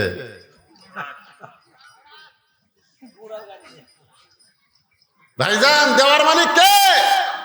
এই জমিতে ধান লাগাইছেন, মনে করতেছেন ধানের যে সাইজ রে, বৈশাখ মাস অনেক কিছু সামনে আছে না নাই? জোরে কান আছে না নাই? আসলে বলেন তো, দেওয়ার মালিককে? এই বিশ্বাসটা আল্লাহর প্রতি অগাধভাবে রাখতে হবে। হযরত আলী বাজারের মধ্যে ঘুরতেছে আর বিশ্বাস করতেছে, দোকানদারকে বলেছে 2 বস্তা খাবার প্যাকেট করো, পকেটে 1 টাকা নাই। এমন সময় একজন লোক উট নিয়ে বাজারে আসতেছে। আলী ডাকতে, আলী ভাই, উটটাকে কিনবেন নাকি? আলী বলতেছেন, 1 টাকাও পকেটে নাই, তোমার উটটা কেমনে কিনবো বলো? উটওয়ালা বলতেছে, 100 দিরহামে বাকি দিয়ে উটটা কিনেন, বিক্রি করে আপনি টাকা দিবেন, সেইটাও কি পারবেন না? আলী বলতেছে, এইটা পারা যাবে, বিক্রি করে টাকা দেওয়া। জোরে কোন, কি করে টাকা দেওয়া? 100 দিরহাম বাকিতে উটটা নিয়ে হযরত আলী যেই মাত্র উটের বাজারে, এমন সময় চারিদিক থেকে খরিদ্দার ঘিরে ধরে বলতেছে, আলী ভাই, কবে থেকে উটের ব্যবসা শুরু করলেন? কারণ আপনি হলেন পৃথিবীর সবচাইতে জ্ঞানী। জ্ঞানী ব্যক্তিরা কোনোদিন উটের ব্যবসা করে না, এত জ্ঞানী ব্যক্তি হয়ে আপনি উটের ব্যবসা করতেছেন। সমস্ত খরিদ্দার যখন আলীকে দেখে কৌতূহল করতেছে, এমন সময় এক খরিদ্দার কাছে গিয়ে বলে, আলী ভাই, বাজারে আপনাকে বেশিক্ষণ থাকতে দেওয়া যাবে না, উটটার দাম কত নেবেন? আলী বলতেছে, যে হারে মানুষ আমাকে ঘিরে ধরছে, আমি উটের কি দাম চাবো, তুমি একটা চিন্তা করে বলো। খরিদ্দার বলতেছে, 160 দিরহাম দিলে কি চলবে? চুপ করছে। কত কইছে? 160 দিরহাম দিলে কি চলবে? আলী তার হাতে উটটা দিয়ে 100 দিরহাম নিয়ে, যেই বেটা 100 দিরহামে বাকি উটটা দিয়েছিল, তার কাছে 100 দিরহাম দিয়া 60টা দিরহাম নিয়ে দোকানের মধ্যে গেছে। দোকানদার বলতে, 2 বস্তা প্যাকেট করে, চিন্তা করতেছে আপনি কি নিবার পারবেন? আলী বলতে, দাম কত? খাদ্যের দোকানদার বলে, 60 দিরহাম দিলেই চলবে। আলীর কাছে কয় দিরহাম আছে? 60টা দিরহাম দোকানদারকে দিয়ে 2 বস্তা কান্দে নিয়ে হযরত আলী ফাতেমার দরজায়। এ মায়েরা, যারা পর্দার অন্তরালে একটু মনোযোগ দিয়ে শোনেন, ফাতেমা জানলা দিয়ে তাকায় দেখে অন্য বিক্রির টাকা দিয়ে বড় জোর 1 টোপলা খাবার হবে, কিন্তু স্বামীর কান্দে কয় বস্তা? বলবার তো সুদের সবচাইতে নিম্ন পাপ। সাহাবেরা বলে, হুজুর, সুদের বড় পাপের কথা না বলতে নিম্ন পাপের কথা বলতে আপনি 3 বার মুখ ধরেন। আল্লাহ রাসূল বলে, বলি কেমনে? সাহাবেরা বলে, হুজুর, আপনি না বললে আমরা পাবো কেমনে? রাসূল বললেন, তাহলে শোনার জন্য প্রস্তুত হও, আগে মোটামুটি মানসিকভাবে সাইজ হও। সবাই যখন সাইজ হয়েছে, তখন আল্লাহ নবী বলতেছেন, সুদের সর্বনিম্ন পাপ হলো যে সুদের 1 টাকা খায়, নিজের মায়ের সাথে 42 বার জিনা করার গুনাহ হয়। এবারে নাউজুবিল্লাহ, আসতে করেন, খান নাকি? খান, আপনারা খান? বাংলাদেশের কোনো পাগলকে যদি বলা হয়, তোর মা বিয়ে করবি, এ কথা কোন করবে? একটা পাগলা মা বিয়ে করবে না। আর যে বেটা সুদের টাকা খায়, রহ রহ মায়ের সঙ্গে জিনা করার গুনাহ হয়। আর সুদের সবচাইতে বড় পাপ হলো আল্লাহর সঙ্গে যুদ্ধ করা। নমরুদ যেমন আল্লাহর সঙ্গে যুদ্ধ করেছিল, পারছে নাকি? এই কথাক্ষণ পারছে নাকি? ফেরাউন যখন আল্লাহর সঙ্গে যুদ্ধ করেছিল, আজকে যারা বাংলাদেশের সমাজে সুদ খায়, এরা যতই তওবা করুক, রাসূল বলেছেন সব তওবা কবুল হবে। মানুষ খুন করার তওবা করলে আল্লাহ মাফ করে দিবে, জিনা করলে তওবা যদি করে আল্লাহ মাফ করে দিবে, নামাজ পড়ে নাই বেনামাজি তওবা করে নামাজ ধরলে আল্লাহ মাফ করে দিবে। কিন্তু একটা পাপ তওবা করলেও আল্লাহ মাফ করবে না। এটা পাপটা হলো যারা সুদ খায়, যারা সুদ দেয়, তারা তওবা করলে আল্লাহ মাফ করবে, কিন্তু যারা খায় তাদের তওবা করলেও আল্লাহ মাফ করবে না। যাদের কাছ থেকে সুদের টাকা নিয়েছে, যতক্ষণ তাদেরকে ফেরত না দিবে। আপনারা কি রাগ করলেন? তো কিছুই কর না পারে। যারা সুদের টাকা খাচ্ছে, যার কাছ থেকে নিছে, তাকে ফেরত না দেওয়া পর্যন্ত আল্লাহ মাফ করবে, তওবা করলেও। একটু মনোযোগ দেন। ফাতেমা বলে, স্বামী গো, অন্য বিক্রি করে টাকা দিয়ে বড় জোরে এক টোপলা খাবার হবে, আপনি 2 বস্তা খাবার কোথায় পাইলেন? যতক্ষণ না বলবেন ততক্ষণ আমি দরজা খুলব। আলী বলতে, তো ফাতেমা আরামের সাথে বলবো, অনেক লম্বা কথা, একটু দরজা খোলো, আমি একটু ঢুকতে চাই। ফাতেমা বলতেছে, না বলা পর্যন্ত দরজা খুলবো না। সঙ্গে সঙ্গে আল্লাহর কোরআন বলে, আলী রে, তুই স্বামী হয়ে তোর বউকে বলতেছিস, এর বউ যখন তোর দরজা খোলে না, তুই কি জানিস না রে আলী, আল্লাহ কোরআনে বলেছেন, আর রেজালু কাওয়ামুনা আলান নিসা, পুরুষেরা নারীদের উপরে থাকবে। ফাতেমা যদি দরজা না খোলে আর অনুরোধ করিস না। 2 বস্তা খাবার কান্দে নিয়ে ফাতেমা দরজা না খোলার কারণে হযরত আলী চলে গেছে নবীর দরবারে। নবী তখন বসেছিলেন, কিন্তু আলীর কান্দে 2 বস্তা খাবার দেখে নবী খুশি হয়ে আলীর কাছে এসে 2 বস্তা নিজের হাতে যখন নামায় নেয়, আল্লাহর বান্দা আলী বলতেছে, ইয়া রাসূলুল্লাহ, আপনি কত ভালো, কিন্তু আপনার মেয়ে ভালো না। নবী চমকে বলতে, কি কইলি? আলী বলতে, হুজুর আপনি কত ভালো, আমার কান্দে বস্তা দেখে আপনি কোনো প্রশ্ন না করে বস্তা নামাই নিলেন, কিন্তু এই 2 বস্তা নিয়ে আপনার মেয়ে ঘরের দরজা খোলে নাই। আপনি ভালো, কিন্তু আপনার মেয়ে তো ভালো না। রাসূল মুসকে হাসিতে বলে, আলী রে, ফাতেমা যদি দরজা খুলতো তাহলে তুই কি আমার কাছে আসতি?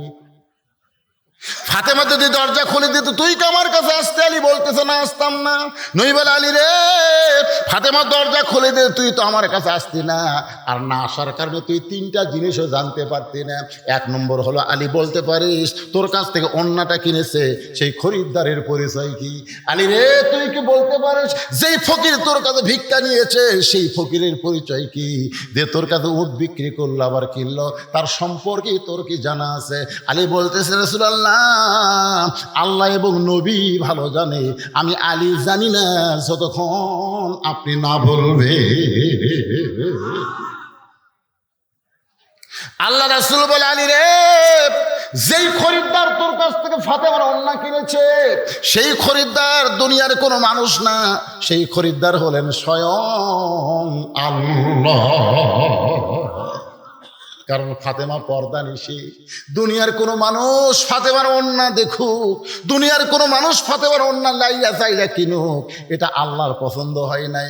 কারণ পর্দা নিশি নারীকে আল্লাহ এত ভালোবাসে, ফাতেমার ওড়না কেনার জন্য আল্লাহ জান্নাতের একটা ফেরেশতাকে মানবরূপী খরিদ্দার বানায়া আল্লাহর পক্ষ থেকে 6টা দিরহাম দিয়া ওই ফেরেশতার মাধ্যমে ওড়নাটা কিনে আল্লাহ জান্নাতের মধ্যে যত্ন করে রাখা দিয়েছে। সঙ্গে সঙ্গে হযরত দাঁড়িয়ে বললেন, এ রাসূলুল্লাহ, যে ফকির আমার কাছ থেকে ভিক্ষা নিল এই ফকিরের পরিচয় কি? রাসূল বললেন, আলী রে, যেই ফেরেশতা তোর কাছ থেকে খরিদ্দারে ওড়না কিনে আল্লাহরে দিল, আল্লাহ ওই ফেরেশতাকে বলল, ও ফেরেশতা, যা যা ওই আলীর কাছ থেকে ফকির হয়ে 6টা দিরহাম নিয়ে আয়। ফেরেশতা বলতেছে, আল্লাহ ইয়ার কি করেন, ইয়ার কি করেন? আল্লাহ গো, 6টা দিরহাম আপনি দিলেন, সেই 6টা দিরহাম নিয়ে আলী খাবার দোকানে গেছে। আমার আল্লাহ ডাকতে বলেন, লিয়াবলুয়াকুম আইয়ুকুম আহসানু আমালান ওয়া হুয়াল আজিজুল গফুর। সবাই বলেন, আদর করে মানুষ আল্লাহ বানায়া কেমনি দিবেন জাহান্নামে ফেলিয়া। আপনারা বলেন তো ফেরেশতার কোনো রাগ আছে? ফেরেশতার কোনো মেয়ে মানুষ দেখলে লোভ হয়? ফেরেশতার ফেরত খিদা লাগে? দুই ফেরেশতা একদিন আল্লাহ করেছিল, আল্লাহ আপনি নিষেধ করলাম এই মানুষ বানান না, এরা যে কি দুনিয়াতে যায় ফেতনা ফাসাদ গন্ডগোল অপকর্ম করে সব নষ্ট করে দিল। আল্লাহ বলছে তোদেরকে যদি মানুষ করে পাঠায় তোরা কি করবি? ফেরেশতা খালি পাঠা দেখেন, খালি পাঠা দেখেন ইবাদত কাক কয় আপনাকে দেখা দেবেন। আল্লাহ দুই ফেরেশতাকে মানব রূপে দুনিয়াতে 40 দিনের হায়াত দেয়া পাঠালেন। এই দুইটা ফেরেশতার নাম হলো হারুত আর মারুত। যেরকম নাম কি? হ্যাঁ, মানুষের চেহারা করে মানব রূপে ওই 6টা জিনিস ভিতরে ঢুকে। 6টা জিনিস, 6টা বোঝেন? ষড়রিপুর নাম শুনছেন? ষড়রিপু কে রে? আপনারা বোঝেন না, না কথা কন না? গিয়াছিলাম ভবের বাজারে 6 চোরাতে চুরি কইরায় আল্লাহ ধরলো আমারে। যারা চুরি করলো খালাস পাইলো, আমায় দিল জেলখানা। আল্লাহ উপায় বলো না, জনম দুঃখী কপাল পোড়া মানুষ আমি একজনা। আল্লাহ যদি আমাদের মধ্যে কাম, ক্রোধ, লোভ, মদ, মাৎসর্য, হিংসা এই 6টা রিপু যদি আমাদের মধ্যে না দিত, আমরা ফেরেশতাদের চাইতেও কোটি গুণ ভালো হতাম। ধরে কোন কথা ঠিক কি কথা? ফেরেশতার খিদে নেয়। মেয়ে মানুষ দেখলে ফেরেশতার মন কিছুই করে না, কিন্তু আমাদের পেটত খিদে আছে। একটা মেয়ে মানুষ দেখলে, টাকা পয়সা দেখলে লিভার মন চাইকে চায় না, লোভ। একজনের 3 তলা বাড়ি দেখলে হিংসা হয় কি হয় না? এ কথা কন না কেন? এইগুলো ফেরেশতার মধ্যে কি নাই? ফেরেশতাদের মধ্যে না থাকার কারণে আল্লাহ তাআলা 2টা ফেরেশতাকে মানুষ বানায় দুনিয়াতে পাঠাইলেন 40 দিনের। জোরে বলেন কয় দিনের? 40 দিনের মধ্যে পেটে খিদা লাগছে। পেটে যখন খিদা লাগছে, হারুত মারুত এখন মানবরূপী হয়ে যায়। খিদার জন্য কাম চায়। খিদার জন্য কি চায়? কাজ চায়, কাজ। একজনকে বলতে, ভাই আমরা 2 জন একটু কাজ চাই, আমাদের পেটে তো খিদা লাগছে, কাজের বিনিময়ে খাদ্য। তখন বলতেছে তোর তো আমি চিনি না রে, তোদেরকে তো আমি চিনি না, কাজ দিয়ে চুরি করিস। এখন আপনারা বলেন 2 দিন ঘুরিছে, কেউ কাজ দেয়নি। তখন ওরা 2 জন ঘুরতে ঘুরতে দেখে একটা হোটেল, খাবার হোটেল। লুকা লুকা যায় ওই খাদ্য যেটি আসতে যেই খাবার নিয়ে খাচ্ছে, ইতিমধ্যে হোটেলের মালিকের বউ দেখছে, হোটেলের যে মালিক তার বউ দেখছে। হে চোর, হাত কেটে দিবি। ওই হোটেলের মালিক আবার হিজড়া, বুঝলেন? বেশিরভাগ হোটেলের দেখবেন হিজড়া আছে না নাই? ধরে আছে না, বিয়ে করছে ঠিকই, কিন্তু বইয়ের মনের খাইশ মিটাবার পারে না। তো বউ বলতেছে ঠিক আছে, তোরা যে চোর এটা আমি বলবো না, তোরা আমার একটা কাম কর, খাটের তলে দেয় লুকা থাকে, যা। হারুত মারুত ওই 2 খাটের তলে লুকা আছে। স্বামী দোকানের জিনিস কিনবার বাজারে গেছে, গঞ্জে গেছে, গভীর রাত্রে বলছে বার হ, এখন আমার সাথে কাম কর। ওই সাথে গুজে ওর সাথে খারাপ আছে, ওরা 2 ভাই পাড়াবাড়ি লেগে ওর সাথে জিনা ব্যভিচারে যা করা দরকার করিছে। চুরি করে খাসে, আবার জিনাও করে দেয়। জিনা করার পরে ওরকম বার করে দিচ্ছে। তখন যাচ্ছে বলতেছে কি কাম করলো রে, চুরিও করলো আবার জিনাও করলো। হায় হায়, 40 দিনের হায়াত আল্লাহ দিছে, কটা হলো? ইতিমধ্যে দেখে গাছতলার জনগণ কি যেন খাচ্ছে আর বলে আমি বাদশাহ, আমি রাজা, আমি বাদশাহ, আমি রাজা। ওরা চিন্তা করছে যে আমরা যে চুরি করছি, জিনা করছি, এটা ভুলে থাকার জন্য এটা খাওয়া দরকার। অনেকে গাঁজা টাজা খাইতে খায় না, ধরে অতীত ভোলার জন্য নেশা করে। ওই 2 ফেরেশতা ওই যে চুরি করছে, জিনা করছে, এটা বলার জন্য একটা ঢক ঢক করে খাচ্ছে। ভাই খাওয়ার পরে দেখে মদ আর নাই, তখন আরো আল্লাহ রে দিব কোথায় দে, মানে লিশা তো চোর, ঠিক আছে, যাই মদ বেচা খাওয়ার মেরে পিটাই মারিছে, বুঝলেন? ওই তখন মরা সারা, তখন আল্লাহ ডাক দেয়, বলে কে রে 40 দিনের হায়াতে দুনিয়াতে গেলি, ইবাদত কারে কয় আমারে দেখাই দিবি? কি করলি? আমার বান্দারা সারা জীবনে জর্দে পাপ করে না, তোরা কয় দিনই না তার সাথে বেশি করলি। তখন 2 ফেরেশতা কান্দের বলে আল্লাহ, দুনিয়া যে এমন একটা জায়গা, এই জায়গায় আসলে আল্লাহ আছে এটা মনেই থাকে না। দেখছেন, হারুদ মারুদ বলতেছে দুনিয়া এমন একটা জায়গা এখানে আসলে আল্লাহ যে আছে এটা মনেই থাকে না। এরপরেও যে মানুষ দুনিয়াতে সে অন্যায় অপকর্ম না করে আল্লাহ আছে বিশ্বাস করে দৈনিক 5-12 যারা মসজিদে যায়, এরা ফেরেশতাদের চাইতেও কোটি কোটি গুণ সম্মানী। ধরে কোন কথা ঠিক কিনা? লাকাদ খালাকনাল ইনসানা ফি আহসানি তাকবীম। আল্লাহু আকবার। একটু মনোযোগ দিয়ে শোনেন। আল্লাহ নবী ডাক দে বলে, আলী রে। ওই ফেরেশতাকে আল্লাহ বললেন, যা ফকির হয়ে আলীর কাছে, আমি আল্লাহ আজকে পরীক্ষা করব আলীর কাছে সন্তানের দাম বেশি না আমার কোরআনের দাম বেশি। আলী রে, ওই পরীক্ষায় তুমি বিজয় লাভ করলে নিজের সন্তানের দিকে না তাকায়া ফেরেশতা ফকির মনে করে তাকে 6টা দিরহাম দান করলে, ওই ফেরেশতা 6টা দিরহাম আল্লাহকে দিয়ে তখন কান্দে। আল্লাহ বলে, কান্দিস না রে, 6টা দিরহামের 7 দিরহাম আলীর ফেরত দেওয়া লাগবে। কারণ আলীর অন্তরঘাত বিশ্বাস দোকানদারকে বলেছে 2 বস্তা খাবার প্যাকেট কর, যে আমি আল্লাহকে সম্মান করে আমি আল্লাহ ইন্না আকরামাকুম ইনদাল্লাহি আতকাকুম, তার সম্মান বাড়ায়া দে। যা, যে উটের পিঠে চড়ে ফাতেমা জান্নাতে যাবে সেই উটটা বিক্রি কর 100 দিরহামে বাকিতে, কারণ আলীর কাছে তো 1 টাকাও নাই। 100 দিরহামে বাকিতে উটটা যখন নিচে ওই ফেরেশতাকে আল্লাহ খরিদ্দার বানায় বলতে, যা 160 দিরহামে উটটা কিন, 100 দিরহাম ফেরত নিয়ে 60টা দিরহাম আলী পাইছে। আল্লাহ নবী ডাকতে বলে, আলী রে, ফাতেমা যদি দরজা খুলতো এই খবর তোকে কে জানাইতো?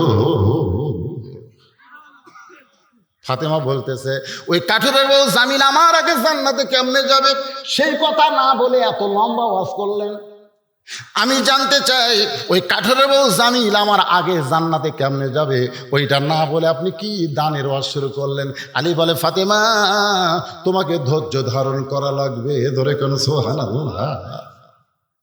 ফাতেমা রে, তুমি যে ওড়না বিক্রি করছো ওই ওড়নাটা আল্লাহ কিনে জান্নাতের মধ্যে রাখার কারণ হলো তুমি পর্দানিশী, তোমাকে আল্লাহ এত ভালোবাসে যার কারণে আল্লাহর নবী তোমাকে দুনিয়াতে সাইদাতুন নিসায়ে আহলেল জান্নাহ, জান্নাতি নারীদের নেত্রী ঘোষণা করেছে। এখন জান্নাতের নারীদের নেত্রী জান্নাতে যাবে, এইটা আল্লাহ খালি পায়ে যাওয়া পছন্দ করে না। উঠের পিঠে করে আল্লাহ তোমাকে জান্নাত নিবে। ধরে কেন সুবহানাল্লাহ। ও ফাতেমা, আল্লাহ তোমাকে উটের পিঠে যখন উঠাই দেবে, উটটা আপন গতিতে জান্নাতের দিকে হাঁটতে থাকবে, কিন্তু ওই যে জান্নাতের দরজা দেখা যায়, হঠাৎ উটটার পায়ে কে যেন ব্রেক করে দিল, উটটার সামনের দিকে যায় না। ফেরেশতা বলে, আল্লাহ উটটা ব্রেক হয়ে গেল, উটটা যার সামনে যায় না, এখন করব কি? আল্লাহ বলে, উটটা যদি আপন গতিতে না যায় তাহলে উটটারে টেনে টেনে জান্নাতে নিয়ে যাওয়া লাগবে। ফেরেশতা বলে, আল্লাহ উটটার কি ধরে টানবে? উটের গলায় তো কোনো রশি নাই, উটটা কি ধরে টানবে? উটের টানার মতন তো কিছুই নাই। আল্লাহ বলে, ফেরেশতা রে, আমি ফাতেমার ওড়নাটা কিনে জান্নাতের ভিতরে যত্ন করে রেখে দিয়েছি, ওই ওড়নার এক মুড়া উটের গলায় বেঁধে দাও। ফেরেশতারা ওড়নাটা এনে উটের গলায় যখন বেঁধে দিবে, ওড়নার একটা অংশ যখন নিজের দিকে ঝুলতে থাকবে, ফেরেশতা বলে, আল্লাহ এখন উটটারে কে টেনে টেনে জান্নাতে নিয়ে যাবে?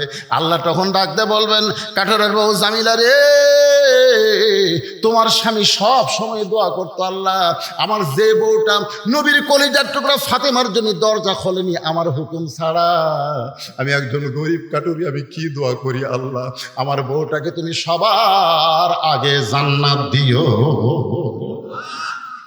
আল্লাহ ডাকদা বলে, রে জামিলা শোনো, তুমি স্বামীর কথা ছাড়া হুকুম ছাড়া ফাতেমার জন্য দরজা খোলো নাই, এর জন্য তোমার স্বামী খুশি হইয়া দোয়া করছে আমার বউটাকে সবার আগে জান্নাত দিও।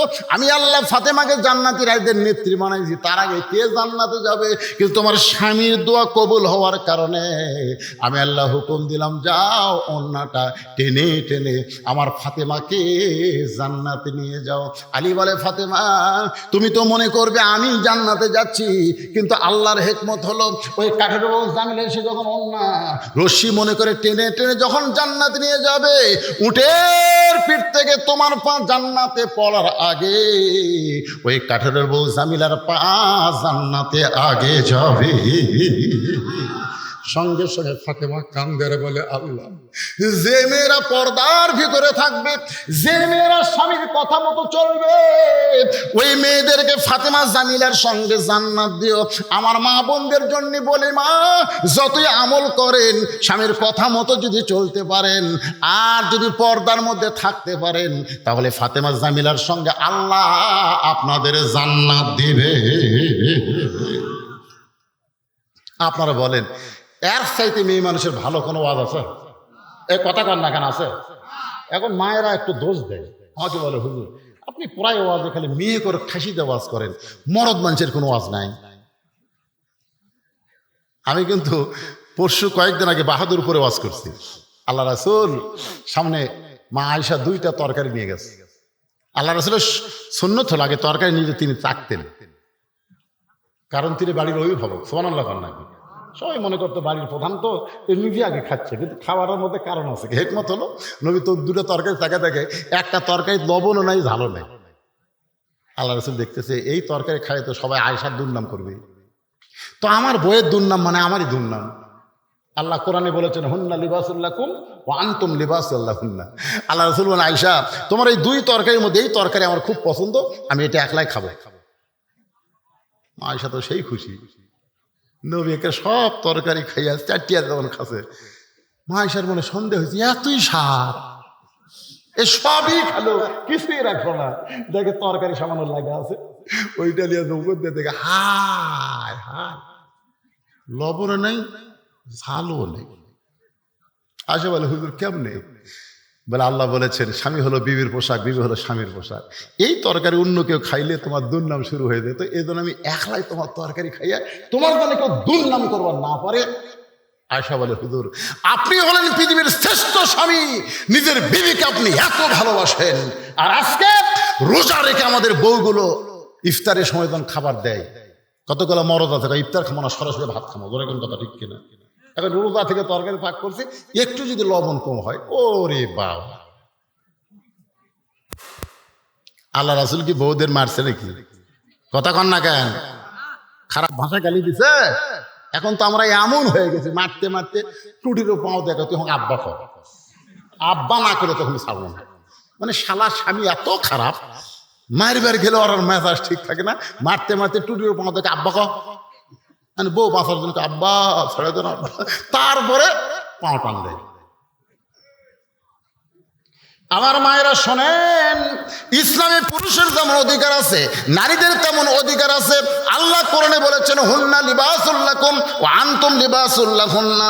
মশকে পানি নেয় খাবার দিয়ে মা আয়েশা চিন্তা করতেছে, মশকের মধ্যে, ঠিলার মধ্যে, পাতিলের মধ্যে, বালতির মধ্যে পানি নাই, তখন তাকে মশক বলা হইতো। রাসূল বা আয়েশা কোনো টেনশন করো না, তুমি খাবার ব্যবস্থা করো, আর আমি পানি আনতেছি। আয়েশা বলে, রাসূলুল্লাহ হুজুর আপনি কেন পানি আনবেন? আপনি হলেন আল্লাহর নবী। আয়েশা বললেন, আপনি আল্লাহ নবী। রাসূল বলতেছে, আমি আল্লাহর যেমন নবী তেমন আয়েশার স্বামী। এক ঠিলা পানি মাথাত করে নিয়ে কি আসতেছে? আল্লাহর নবী আসতেছে। আয়েশা বলতেছে, আল্লাহ আমার মতন ভালো স্বামী পৃথিবীর কেউ পায়নি। একটা বিশাল মিষ্টি লাউ মা আয়েশা কুটতে পারে না, রাসূল বলে আমি কুটে দিই। মা আয়েশা যে গিলাসে পানি পান করতেন, আল্লাহ রাসূল ওই গিলাসে পানি পান করতেন। কোন জায়গায় আয়েশার মুখ লাগিয়েছে ওই জায়গায় রাসূল মুখ দিতেন। জোরে কোন সুবহানাল্লাহ। এত স্বামী স্ত্রীর মধ্যে মহব্বত ছিল। আল্লাহ রাসূল বিবিদের চা কখনো খায়নি। আর আমরা যখন নিয়ামতপুর বাজারে যাই, খালি হোটেল দেখলি ভাই, বউ আজ প্রায় 1 মাস হলে বলছে, আমার একটু বাদাম খাওয়ার মন চাই গো, একটু বাদাম আনবেন। এই বাড়িতে সে কয়, রে মনে খুঁজলাম কিন্তু বাদাম আলা নাই। আসলে কিন্তু আইসার মনে নেই। বউ কয়, না এটা আনবি না। মুরগির ডিম বেছে 20 টাকা স্বামীর হাতে দিয়েছে, এই 20টা টাকার বাদাম আনবি না। আপনি আনছেন না, প্রায় 1 মাস দেখলাম আপনি আনেন না। ওই এবার 20 টাকা পকেট থেকে বাদাম আলার কাছে যায়, বলতে, দেখো বউ পালা মানে হাতি পালা। বউ পালা মানে কি জনগণ বুঝাচ্ছে, বই বাদাম দিচ্ছে। বাদাম কত টাকা? বইয়ের ডিম বেচার টাকাতে বাদাম দিচ্ছে আর জনগণকে দেখাচ্ছে, দেখো বউ পালা মানে হাতি পালা। জনগণ বুঝতে তো ভালো স্বামী পারে, বইয়ের জন্য বাদাম কিনতেছে। বাদাম পকেটের মধ্যে দিয়েছে, বুঝলেন? ওর মন খালি বলতেছে, মিন শালো অসফের খান্না, তোর পকেট ভারী করে।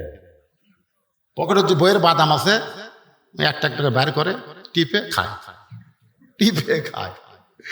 সেই নিয়ামত থেকে আপনাকে এই হাজিরা আস্তে আস্তে বাদাম থাকে, বাড়ির কাছে হাত দিয়ে দেখি বাদাম নাই, হায় হায় না বইয়ের বাদাম রে, মনের ভুলে সব শেষ।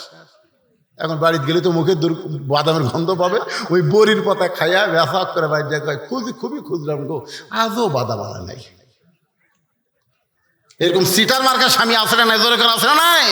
আল্লাহ রাসূল বলেছেন তোমার বিবির জন্য হালাল পথে 1 টাকা খরচ করো, আল্লাহ রাস্তায় 17 টাকা 18 টাকা দান করা সওয়াব আল্লাহ তোমাকে দিয়ে দিবে। জোরে করে সুবহানাল্লাহ। নিজের বিবির জন্য খরচ করবেন।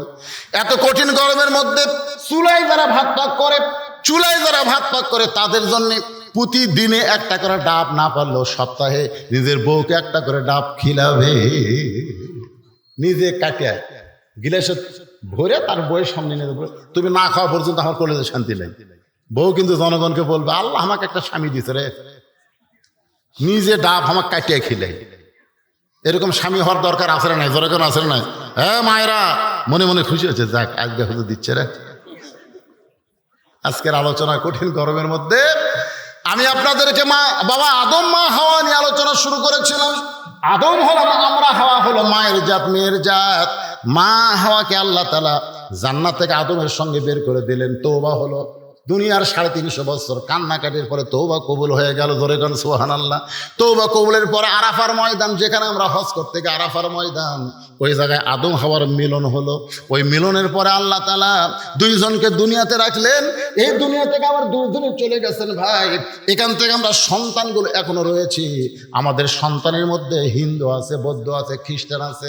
আমাদের সন্তানের মধ্যে শ্রেষ্ঠ জাত হলো মুসলমান। এ কথা কে বলেছে? আরো জোরে কান কে বলেছে? আমাদের বাংলাদেশে ফরিদপুর মধুখালীতে হিন্দুকের মূর্তির মধ্যে কে যেন আগুন লাগায় দিছে। ওইটা হিন্দুরা সন্দেহ করে মুসলমানকে মারতে 3জন মুসলমানকে তারা হত্যা করেছে। আজকে রাজশাহী জেলার সাধারণ হিন্দু পরিষদের সাধারণ সম্পাদক বলেছে এ পর্যন্ত 3টা মোল্লা মরল, আরো মোল্লা মারার দরকার আছে। জয় শ্রীরাম। এখন বলেন যে বাংলার 94% মুসলমান, সেই বাংলাদেশে হিন্দুদের মন্দিরে কে আগুন লাগাইলো আর মুসলমানকে সন্দেহ করার পিটাই মারল। আজকে আবার দেখেন, আজকে আবার একটা হিন্দু ধরা পড়ছে। ওই হিন্দু গোপনে মূর্তির মধ্যে আগুন ঢুকিয়ে দেয়া ওই দোষটা মুসলমানের উপরে চাপানোর চেষ্টা করেছে। মুসলমান আমাদেরকে সতর্ক থাকতে হবে। যত ধর্মই পৃথিবীতে থাক, একটাও ধর্ম না, একটাই মাত্র ধর্ম। একথা আল্লাহ বলেছেন, ওমাইয়াবতাগি গয়রাল ইসলাম দীনান ফালা ইউকবালা মিনহু। ইসলাম ছাড়া অন্য কোনো ধর্ম আমি আল্লাহ কবুল করব না। একমাত্র কবুলযোগ্য ধর্মের নাম হলো, সবাই জোরে বলেন, নাম হলো ইসলাম। আমরা কিন্তু সবাই আদম সন্তান, যে ধর্মেরই হই না কেন। আমরা কার সন্তান? মা হাওয়া আদমের সন্তান। কিন্তু আল্লাহ তাআলা আমাদেরকে শ্রেষ্ঠের মধ্যে কবুল করেছে। আর শ্রেষ্ঠ সন্তান মুসলমান হয়ে ঘন্টার পর ঘন্টা আমরা কোরআনের মাহফিলে বসে আলোচনা শুনলাম। আল্লাহ বক্তার শ্রোতা সবাইকে আমল করার তৌফিক দান করুক। সকলে বলে আমিন। ফজরের নামাজ জামাতের সঙ্গে আল্লাহ আদায় করার তৌফিক দেখ। আজকে কঠিন গরমের মধ্যে যারা আওয়াজ শুনলেন, বাড়িতে যাওয়ার পরে আপনারা পেশাব করবেন না? পেশাব করার পরে আজকে ওযু করবেন, দেখবেন মনটা ফ্রেশ হবে। ঘুম যদিও 2-3 ঘন্টা কম হবে, ওই ঘুমের মধ্যে ঘুম জাগার ক্ষয় আল্লাহ পুরা করে দিবে। আস্তাগফিরুল্লাহাল্লাযী লা ইলাহা ইল্লা হুয়াল হাইয়ুল কাইয়্যুম ওয়া আতুবু ইলাইহি।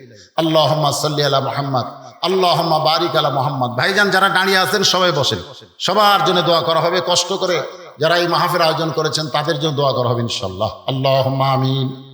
আল্লাহুম্মা আনতাস সালাম ওয়া মিনকাস সালাম তাবারাকতা ইয়া যাল জালালি ওয়াল ইকরাম।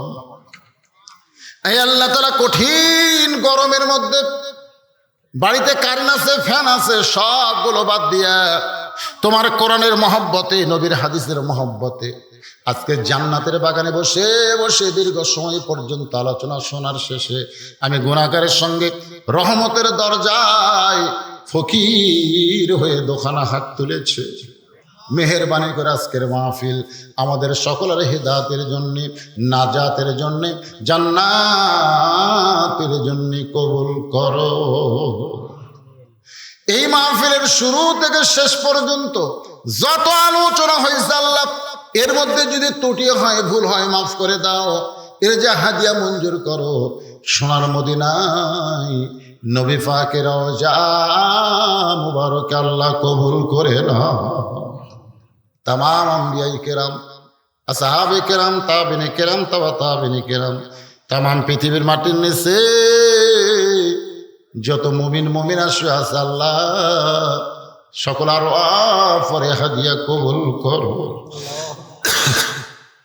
ঝাঁঝিরা গোরস্থানে যত মুর্দা শুয়ে আছে আল্লাহ সকলের কবরকে জান্নাতের টুকরা বানিয়ে দাও। আমরা যারা হাত তুলেছি আমাদের জনম দুখুনি মা, ছোট্ট একটা শব্দ হলো মা। 2023 সালের 25শে ডিসেম্বর পর্যন্ত আমি জানতাম না মা না থাকলে এই দুনিয়াতে সন্তানের কেউ না। 18 সালে আমার বাবা দুনিয়া থেকে চলে গেছে, তখনও বারবার মায়ের কাছে গিয়ে বলতাম মা বাবা না থাকলেও তো আপনি আছেন। কিন্তু 23 সালের ডিসেম্বরের 25 তারিখে মা যখন চলে গেল, গোটা দুনিয়াতে বহু মানুষ আছে কিন্তু যার মা নাই বাবা নাই তার কেউ নাই। এই দরদের মা বাবা যাদের কবরে গেছে আল্লাহ তোমার দরবার আরজ করি মা বাবার কবরকে তুমি জান্নাত বানায়া দাও। কি বলবো প্রসবের কথা, মা বিনে সেই ব্যথা কেউ তো বুঝবে না। বহুদিন বউকে বলেছিলাম ওয়াজ করে বাড়ি আসবো, তুমি চেতন থেকে। কোনোদিন দেখলাম না আমার যাবার অপেক্ষায় আমার বউটা চেতন আছে। আমার মা যে ঘরে ঘুমাইতো ওই ঘরে পাশ দিয়ে যখন হেঁটে যায় আমার জুতার শব্দে মা বলে বাজান আমি ঘুমাই নাই। মা যখন দরজা খুলে দিত আমি বলতাম মা তোমার চোখে কি ঘুম নাই মা? মা বলে বেটারে বাড়ি আসবে এটা জানার পরে মা ঘুমায় না। আজকে এই মা যাদের কবরে চিরতরে ঘুমায় গেছে আল্লাহ, বাবা যাদের কবরে গেছে কবরগুলোকে জান্নাতের টুকরা বানায়া দাও। যাদের বাপ মা জীবিত আছে আল্লাহ এই নিয়ামতের হায়াত বাড়ায়া দাও। আল্লাহ ঝাঁঝিরার বাবা যারেরা মা বোনেরা কষ্ট করে মেহনত করে এত সুন্দর আয়োজন করেছে আল্লাহ তাদের আয়োজনকে জান্নাতের বিনিময়ে কবুল করো। এই মাহফিলের সর্বাত্মক সহযোগিতা যারা করেছে বুদ্ধি দিয়ে প্রশাসনিকভাবে অনুমতি নিয়ে সর্বদিক যারা সহযোগিতা করলো টাকা দিয়ে পয়সা দিয়ে বুদ্ধি দিয়ে আল্লাহ তাদের সকলকেই জান্নাতি কবুল করে নাও। আল্লাহ আজকের মাহফিলের সম্মানিত সভাপতিকে আল্লাহ তুমি কবুল করো, সহসভাপতি কবুল করো, প্রধান অতিথি বিশেষ অতিথি সম্মানিত অতিথিদের আল্লাহ আল্লাহ তুমি কবুল করো।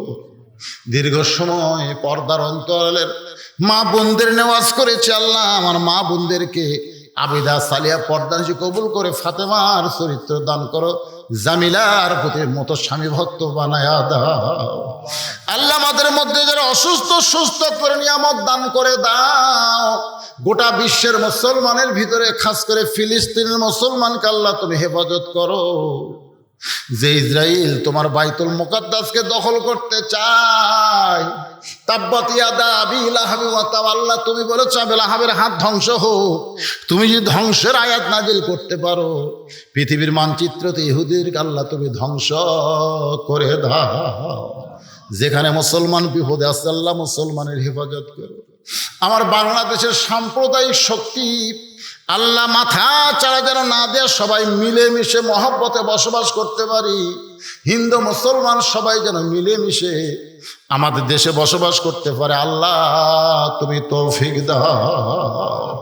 আল্লাহ কোন ষড়যন্ত্রে আমাদের গরিব দেশ যেন না পড়ে। আল্লাহ আল্লাহ মাঠে ময়দানে আবাদগুলো আছে আল্লাহ আল্লাহ কোনো আসমানি গজব জমিনে গজব না দিয়ে আবাদগুলোকে হেফাজত করো। আল্লাহ আল্লাহ মেহেরবানি করে আমাদের দেশের যে খাদ্য সংকট দ্রব্যমূল্য আকাশ ছোঁয়া চলে যাচ্ছে আল্লাহ সব দিক দিয়ে রহমত বরকতে বাংলাদেশকে পরিপূর্ণ করে দাও। আল্লাহ আল্লাহ মেহেরবানি করে সবাই নিজের দিকে একটা মিনিট খেয়াল করে দেখেন, কত মানুষের জানাজার নামাজ আমরা পড়েছি, এই 2 হাত দিয়ে কত কবরে আমরা মাটি দিয়েছি। একদিন আমরা সবাই মরে যাব। যেদিন আমাদের মৃত্যু হবে, আমাদের জবানে তুমি জারি করে দিও লা ইলাহা ইল্লাল্লাহু মুহাম্মাদুর রাসূলুল্লাহ সাল্লাল্লাহু আলাইহি ওয়াসাল্লাম। আসসালামু আলাইকুম ওয়া রাহমাতুল্লাহি ওয়া বারাকাতুহু।